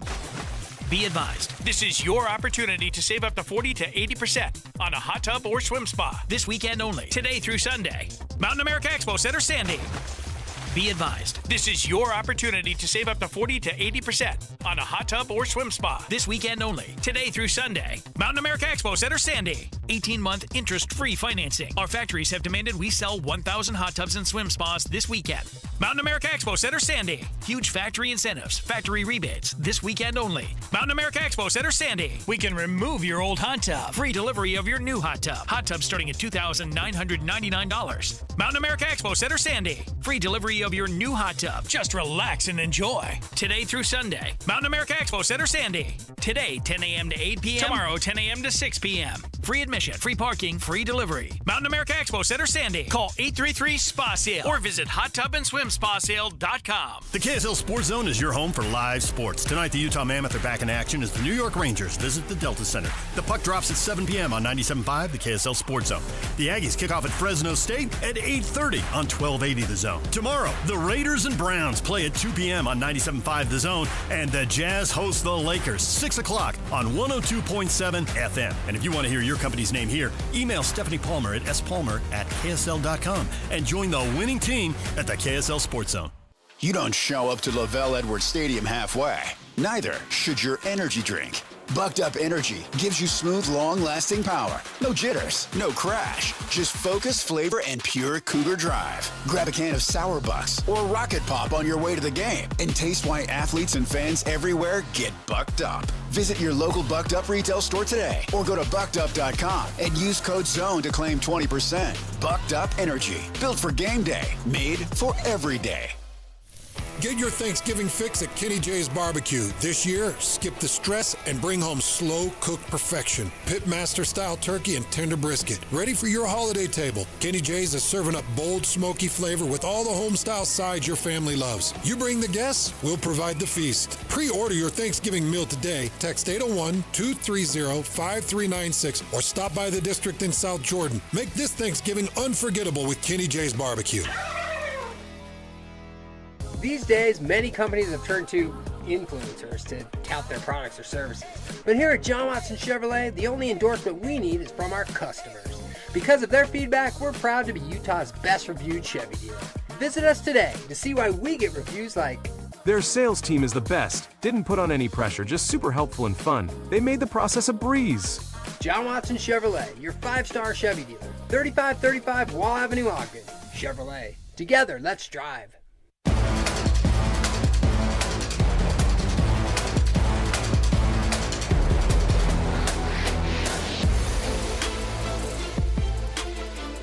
This is College Football Saturday on 97.5, the KSL Sports Zone. College Football Saturday, 97.5, the KSL Sports Zone. I'm Christian Esparza, joined by Alex Kirry, Alex Napoles. Time for a quick scoreboard update. We're hitting halftime across the country. Iowa State leads Kansas 17-0 at the half. Rocco Becht, impressive game so far, 10 of 13, 102 yards, and a touchdown in that one. 2 minutes in the half. Number one, Ohio State hosting Rutgers. Ohio State leads 14-3. Number 3, Texas A&M is up big over Samford, 31-0 at the half. Riveting game there. Number 8, Oklahoma is hosting number 22, Missouri. Oklahoma leads 14-3. That's a big game to keep an eye on. And number 13, Miami is up 17-3 at Virginia Tech. Looking at this Utah game today, guys, a lot of big things to talk about, a lot of big storylines from the week. One of the things I want to get into is kind of the Devin Dampier versus Bird Ficklin debate, right? We know that the odds are you can't bring 2 starting quarterbacks next year. You can't pay both of those guys with the funds and resources that Utah has that are limited. What do you think we're going to see over the next 2 games from the standpoint of, Devin Dampier and Bird Ficklin? And with a new transfer window mid-January, only 1 transfer window, how do you think that plays into the likelihood that one of them potentially leaves? I think regardless, Bird Ficklin has got himself a raise. Yes, he's earned it. Definitely earned it. I mean, imagine if they just kept this thing going all season long. If this would have been, I mean, the guy's got 321 yards, I think, in the last 2 games. Like that puts I haven't looked at it, but I bet if he were to just, there were games he just didn't even show up at all, right? They just didn't put him in at all because initially at the very front end, everybody was kind of going, "Are you going to play him or play him too much, or are you going to redshirt him?" And they were like, "We're not redshirting him." They just straight up were like, "We're not redshirting this dude. Yeah, we're already going to redshirt Isaac Wilson. Like, we're not redshirting this guy." And by the way, have you seen what he can do? Oh, you haven't seen enough? Well, here's what it's going to be. I don't think there's a controversy. I think that Devin Dampier is the guy. The question is Bird Ficklin going to be excited about his usage like this, which seems right now, it feels kind of gimmicky, right? Where it's like, oh, look at this thing. We bring in this number 15 guy. Now, he's tough. When they put 15 in, watch, he might get the ball. And you're like, oh, boy. You watch the national guys breaking this down. Now, Bird Ficklin, you've heard all different ways that they've said his name and whatever. And what's interesting is that this Utah team will go extremely far next year with both guys if they're here. Is Bird Ficklin willing to be the guy? We talked about how Coach Witt, I think there's some loyalty there. He offered him as soon as he met him. He brought him into town and he offered him, okay? He's a kid from Oklahoma, though, right? He brought that up. I'm just this kid from, Muskogee, Oklahoma, and, I'm coming in here doing this, and Coach, give me the shot. But does he go back to one of the Oklahoma schools and get the money? 1,000%. Like you said, somebody's going to come with $1 million. That may or may not be Utah. I don't know. I don't know what their plan is because it's tough with Devin Dampier and Jason Beck. Look at all the games that Dampier has won this year. Yeah. Devin Dampier is Jason Beck's guy. And who knows, maybe Jason Beck takes a head coaching job because he's done so good this season. There are a lot of factors into play with this one, but as you guys both mentioned, Bird Ficklin has earned himself a pay raise. 1,000%. And you know what? He's they're best friends, Yeah, until there's that little until there's that little, like, Devin Dampier is perfectly happy to be best friends with Bird Ficklin because he's QB1 and he's going to be QB1. Bird's having this amazing amount of success. At some point, someone's going to be like, dude, you should start somewhere. Yeah, until February, right? Right, until somebody goes, dude, you should be starting somewhere. And then it gets to be a little bit weird, and then it's like, I can throw better than him. And, maybe that's going to be the key. Whoever can start figuring out how to throw the ball a little bit better maybe in the offseason, that might be the guy. But you don't have an offseason. You have January. Yeah, and there's short windows. Short windows now. Yeah. So that's the tough part. It almost feels like the decision has to be made over these last 2 games and maybe potential playoff game. Who knows? But there is not a lot of time left to make this decision, and it is a big one. I think looking at it just from the perspective of now and just the perspective of the final 2 games for Utah this season, regular season games for Utah, it's great to have that ability to be able to rely on both because you go back to last week's Baylor game and Devin Dampier, we learned in the post-game press conference, right? Devin Dampier isn't 100% healthy. And Bird comes in and provides the spark that I think Utah really needed to be able to run up the score the way that they did against Baylor.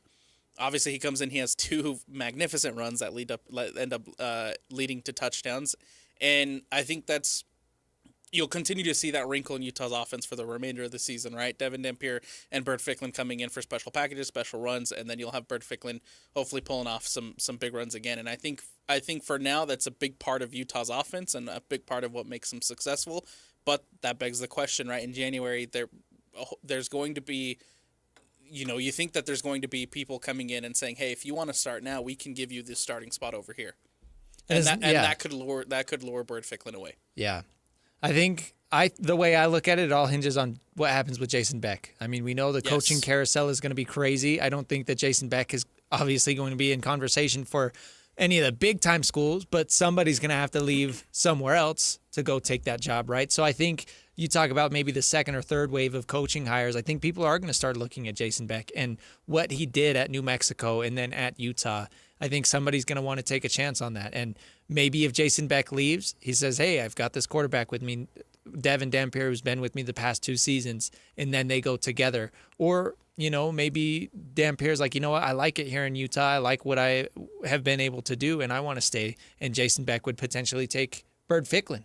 Or like you're saying, Kirry, maybe Ficklin wants to go back home to Oklahoma. Who knows? But it is kind of a crazy scenario that. Did he grow up an Oklahoma Sooners fan? I don't know. Yeah. And some guys show loyalty to the guys who offer him. Like I said, Witt offered him. And and nobody else did. That meant a lot to him. Nobody else did. And that's been a common topic, right? Every time it seems like every time he's in front of media or every time he's talking, it's been a recurring theme to ask him about, hey, no one else recruited you or no one else offered you, but Utah did. Right. And it seems like there is that loyalty there.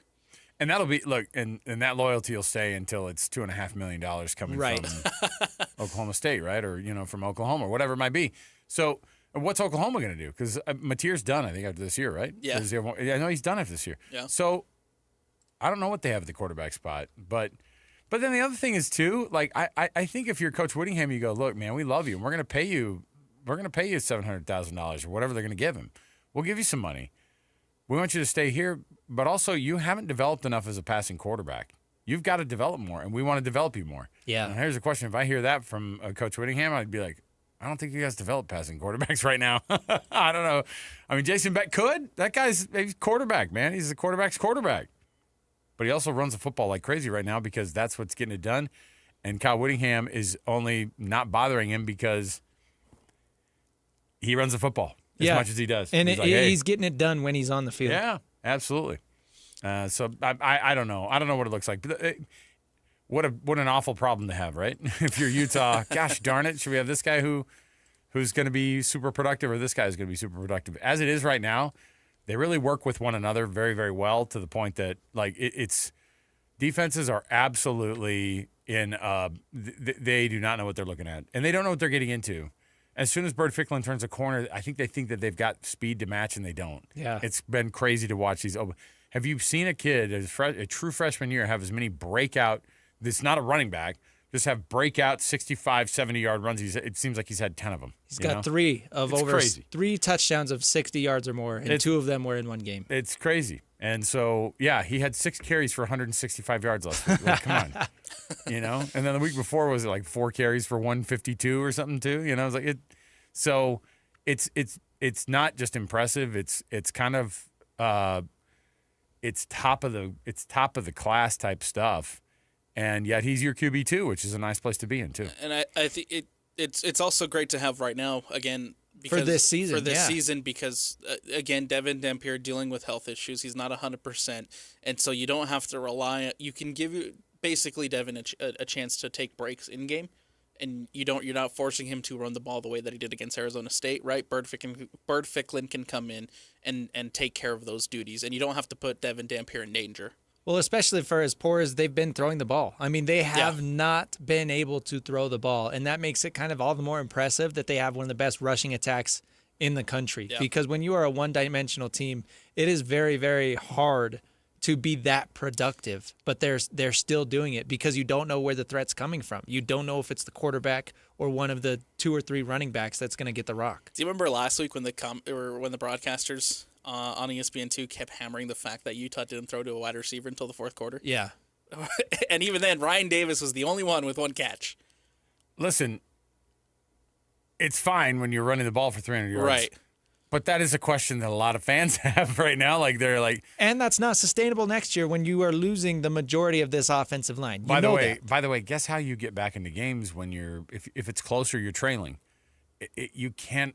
I mean, you got to have a passing attack. Yeah, you got to have a passing attack, and so I don't think the best version of this team is the one that is like, we're going to lean 100% into running the football as much as they do at Army, Navy, and Air Force. I don't think that's an interesting point, because I think if they do, they can do that. And it works for right now. All of their seasons are going to end up like this, where they're maybe going to have a shot at the Big 12 championship and college football playoff. They're probably going to win 9 or 10 games, maybe 11, including a bowl game, right? But that is going to be their ceiling. They're never going to be a legit winning a college football playoff game team. Until you find that balance. And are able to do multiple things, which is fine. I mean, it's really hard to even be at that point where you're in conversation for the Big 12 title game. And some people would look at that. Some programs would look at that and be like, oh, gosh, I wish that could be us. Yeah. But for Utah, and frankly, they have played themselves out of that conversation. And it's nice to have it this year where it's kind of a bounce back year, getting back on track. Exactly. After the past 2 seasons. But then it's kind of a stepping stone, and you look at the school down the road and what they're doing, and you want to keep up with them. And as long as they're at the top of the conference, you want to be right there too. So, it is fun this season, but you're right. It's not what you want to live with every year from here on out. It's great for the next 2 games, right, for the rest of this season. But as you mentioned, Christian, you lose a majority of this offensive line. And I think the reason why they've been able to run the ball the way that they've been able to run the ball since that BYU game is because the offensive line is clicking. The offensive line is beating up the other team's defensive lines. They're getting great push, and they're opening these holes for these running backs. Yeah. Does that continue on into next season when you lose a majority of of those guys who are making such an impact on that offensive line? We'll see, and you might have to change schemes again. I don't know. Yeah. Again, what happens with Jason Beck? There's no way he's leaving yet, right? You don't think?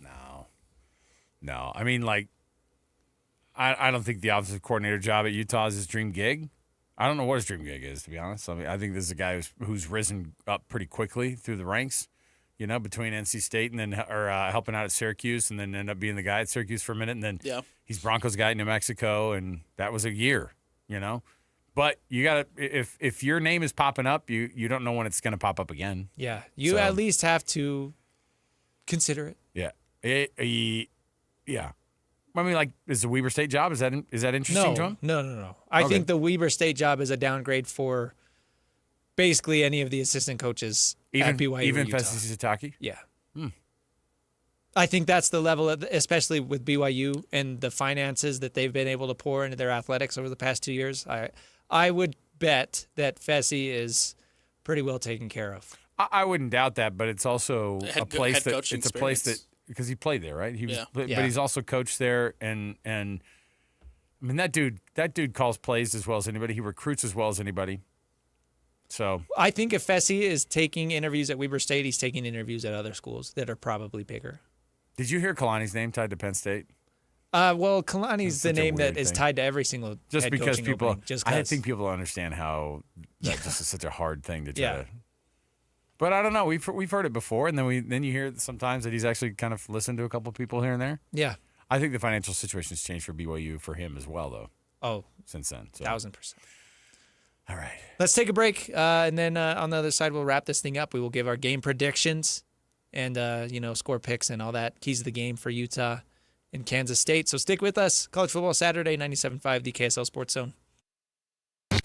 This is Jake Scott and Ben Anderson. Ben, you yesterday had a strong opinion about the Utah quarterback situation.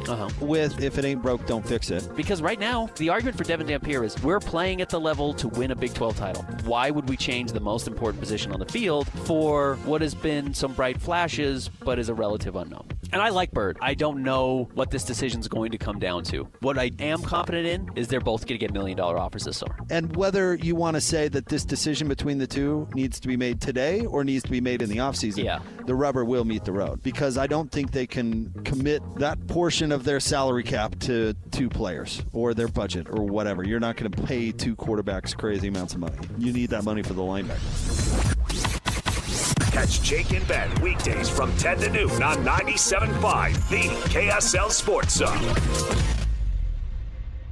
Hey, Benjamin, we've got a surprise for you. What? You have a brother. $100 bill just like you. Hey, I'm Ben. What? We just got him for joining America First Credit Union and opening a new checking account. And you're going to live together at America First. What? This is nice. For a limited time, new members get a $100 cash bonus when they open a checking account or $50 when they open a youth checking account. So head to americafirst.com and get your money working today. Membership eligibility, terms, and conditions apply. Federally insured by NCUA. A matchup. Ready? Nobody. Set. Expected. Go. When it comes to athletes, there's fast. How fast are you going at top speed? And then there's Olympic medalist fast. Where did he go? But what does that speed look like compared to the average journalist? You nervous? What if I beat you, man? Oh, man. KSL's Alex Cabrera laces up and goes head-to-head in a skate-off with Utah's very own Casey Dawson. You see how close I came? Monday at 10.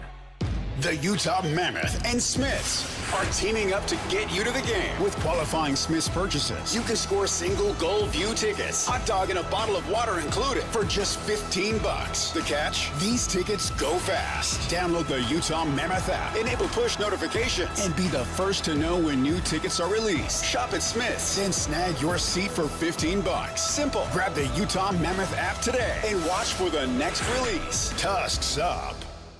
The holidays are coming. Is your home ready? Whether you're hosting a holiday party or reading a book, a brighter home makes your home more comfortable. Mountain Home Services can save you energy and brighten your space. Mountain Home Services can improve your home with LED lighting upgrades, smart switches, and modern lighting controls. Perfect for cozy holiday nights and year-round savings. And KSL listeners can save with exclusive offers to brighten your holidays. Serving Utah since 1954, Mountain Home Services was the first to offer upfront pricing with no hidden fees and 100% satisfaction guarantee. Protect your home with an electrical inspection, surge protection, and keep your family warm this winter with a generator. And KSL listeners enjoy a discounted price on a fireplace tune-up for just $99. Visit mountainhomeutah.com or call 801-543-2222. That's mountainhomeutah.com or 801-543-2222. Mountain Home Services, keeping Utah homes safe and warm since 1954. Okay, Joy, let's go for a ride. So the car lights are on your... Yep, you got it. And to adjust your seat, you got to... Have you driven this car before? Nope, never driven this car in my life. Hey, Doug, you want to buckle up? Funny, usually I'm the one that has to tell the customer to buckle up. Free test drive the new 2025 Mitsubishi Outlander at Doug Smith and American Fork. Get 0% APR financing for 60 months on all new 2025 Mitsubishi models. No one knows Mitsubishi like Doug. You can't protect what you don't love. You can't love what you don't know. For nearly 150 years, American Humane Society has been a promise and a guiding light in the world of animal welfare.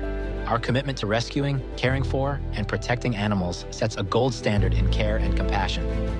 As pioneers in the field, we've grown into a global authority, trusted to lead the way in nearly every arena of animal protection.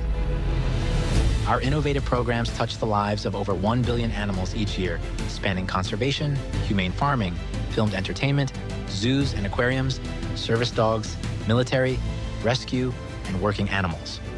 Our science-based certification programs are a seal of approval that is not easily earned. We are the guardians of those who cannot speak for themselves. Join us, and together, we will create a more humane world. Hey, this is Chris with JCW's. Not feeling a burger? We've got you covered. Try one of our hot ribeye, turkey, or BLT sandwiches, and you'll understand why we say JCW's, quality and a lot of it.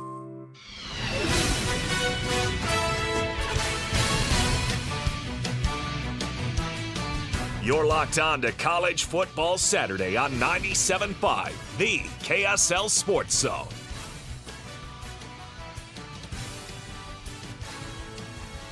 College Football Saturday, 97.5, the KSL Sports Zone. I'm Alex Napoles. That's Alex Kirry and Christian Esparza joining us as well. At University of Utah Health, hope is in our DNA. Learn more at uofuhealth.org. University of Utah Health, for you, for life. Let's start, guys, here before we get into the keys of the games and our predictions. Let's start real quick with Utah State last week. Double overtime. Couldn't get it done at UNLV. Some special team gaffes as well too for Utah State, but they fall short of bowl eligibility. Still 2 games left to do it, but like Kirry mentioned earlier, it's a difficult road. It's a difficult test. You're at Fresno State, and then you welcome in Boise State for the final home game, for the final game of the season. Does Utah State get to that 6th win? As tough as I took a shot on the Aggies last week. Yeah, we all did. On the road down at UNLV. I said, hey, they're going to win this one. And they freaking go to overtime, and then they blow it. Can't make a kick, and then whatever. It's a heartbreaker. I think I'm the opposite this week. They go to Fresno. They take another loss, and I think it's going to be a couple touchdowns. It's just that Fresno State's playing really well right now. Yeah. Fresno State did lose to Colorado State, though, at one point. Got beat up by them. They got killed by them, yeah. That's a weird game. I mean, look, this conference does give you some pretty weird results sometimes, but I think Fresno State's feeling it right now, and I think going to Fresno is going to be a tough putt for them. I think their best shot's going to be tomorrow or next week at home against Boise State. You think for so? That 6th you win. think they have a better chance of winning that Fresno one? State, I think right now is playing better than Boise State is. They're a better team in the conference than they are, and I think you get it at home. Senior Day? Yeah, hey, there you go. The energy of Senior Day? Come on. That would be funny because Utah State has only won at home and they've only lost on the road, right? Yes. So if that scenario were to play out, right. they'd be exactly 6-6. Oh my gosh. Road and away, road and home. It's almost an embarrassing looking schedule. You know what, though? That would be funny. 0-6 and 6-0. Jeez. You know what, though? 6-6. That's enough for a bowl game, and that's a step in the right direction for Utah State and Bronco Mendenhall. It's a massive improvement. I'd say it's not a massive improvement. It's a massive, hey, great first year for Bronco. Yeah. He goes places, he wins games. They've had flashes of brilliance this year. They've had moments where you go, oh, no, this is a below 500 team. So, I think overall it's been a pretty decent season. I think Bryson Barnes has been a little bit underwhelming over the past couple of weeks, but I think they lose today, but I think they bring it back tomorrow. Are we doing scores? I think ultimately they do get to bowl eligibility. I just don't know if it happens this week or if it happens next week against Boise State. But I do have confidence that Bronco can get them to that coveted 6th win. We don't need to do scores. I'll go against the grain, though. I think Bronco really wants that 6th win. I think that would mean a lot to him, and I think it would mean a lot for the team. A lot to me. Exactly. And I think it would mean a lot for the team to bounce back after the horrible way that game ended last week. So I'm going to say that they're going to go into Fresno State, put up a stunner, and come away with the win today. I like it. I'd love it. Give me a Utah State win at Fresno State. I'm sticking with the Aggies. I'm going Utah State gets the win. Their first away win of the season. Let's go. Texas A&M's trailing Samford, by the way. Just kidding. It's 31-0 at the half. Keys to the game. Utah taking on Kansas State. Christian Esparza, let's start with you, man. What are you looking for tonight or today as Utah takes on Kansas State? It's not really something that they can control, but I think come out healthy. Right? Stay healthy in this one. I think the only way they really lose this game is if somehow you lose some guys on defense, you lose some guys on offense, and all your momentum falls, right? So if they can come out healthy, I think they're going to blow out Kansas State. I think they're going to roll Kansas on Black Friday, and then they're going to set themselves up in the best spot that they can to be considered for a college football playoff spot. This score prediction turned into a full-on psychic reading from Christian. Dude. Tell me what's going to happen to my Utes in the future, man. I see in the future a win. They will also roll Kansas, and they will also be in the best spot to go to college football playoff. That's my phone psychic lady voice. I'm going to go. Did you have a score? I want a score on the Utah game. I'm going to say 40-18. I love how 40 becomes it's just a natural 40 points. Do you see the spread for this game? Is it 10? It's 16.5. Oh it opened at 17.5. Vegas likes the odds of another blowout. Well, I'm going to go the same type of blowout. I think the Utes roll also, but I think that they just fall short of winning by 35 points like they've been doing. I think it's going to be like a 31-10 type of a game. 31-10 Utes. I'm gonna go Utah, and I'm gonna go. I still think they're able to put up some big numbers against Kansas State, and I think they'll ultimately hold Kansas State to pretty low production. I'm gonna go 45-17 for Utah, and then of course the big one, BYU Big 12 implications, Big 12 championship game scenario, clinching scenarios on the line. The Cougars at Cincinnati. Unranked Cincinnati, by the way. I don't know Cincinnati. If you do that. Alex, what do you got, man? I think that BYU, I think the score is going to end up being similar to what it was last week. I think the Cougars are favored by 3, like 2.5, 3 points. They're at Cincinnati, which is not, that's not huge. But I also think that they have. I'm gonna say that it's going to be very similar to last week with them. I'm going to give them 31 also, like I did the Utes. 31-23, BYU with the 8-point win over the Cincinnati Bearcats. Yeah, I think Cincinnati's going to have a hard time. I put the line at 21 earlier in the show for Cincinnati. I'm going to say BYU probably gets 28. Maybe they break 30. I don't think it's going to be a blowout win by any means. It's going to kind of be a close game. BYU has had a few closer games, but I think they're still going to win by at least a score. I'm going to go, I think 28-21. I think BYU wins by a touchdown. It'll be a close phone one up there at Nippert Stadium, and BYU does everything they can to potentially clinch this week for their big spot in the Big 12 championship game. Oklahoma, by the way, leading Missouri 14-6 at the half. That's a big game that, of course, locally all the teams here are looking at so that Oklahoma can lose a third game and be out of the conversation totally. But, they got a field goal. Drinkwitz's guys got a field goal at the end of the half there. That's as good as it's done. But they're moving the ball better than they were the first little bit of this game. So Missouri giving a little bit of hope for some people for an upset, be able to move up in that college football playoff ranking. And then my number 13, Miami, the team right behind Utah and BYU, up 20-3 over Virginia Tech at the halftime break as well.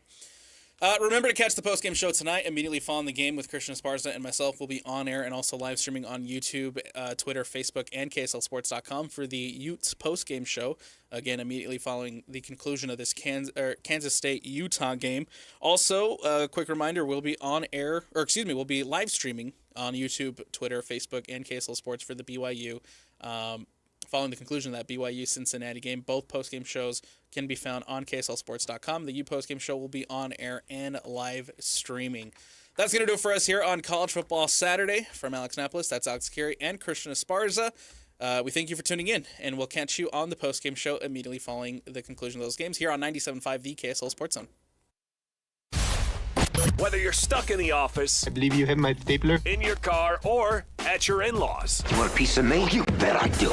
the Zone is with you every step of the way. Download the KSL Sports app to get live streaming of your favorite shows and access to all the latest updates on your favorite teams. Your home for the best coverage of the Utes, Cougars, Jazz, and Mammoth is on air, online, and on the KSL Sports app. This is 97.5, the KSL Sports Zone. Hey, Ryan Reynolds here. Wishing you a very happy half-off holiday, because right now Mint Mobile is offering you the gift of 50% off unlimited. To be clear, that's half price, not half the service.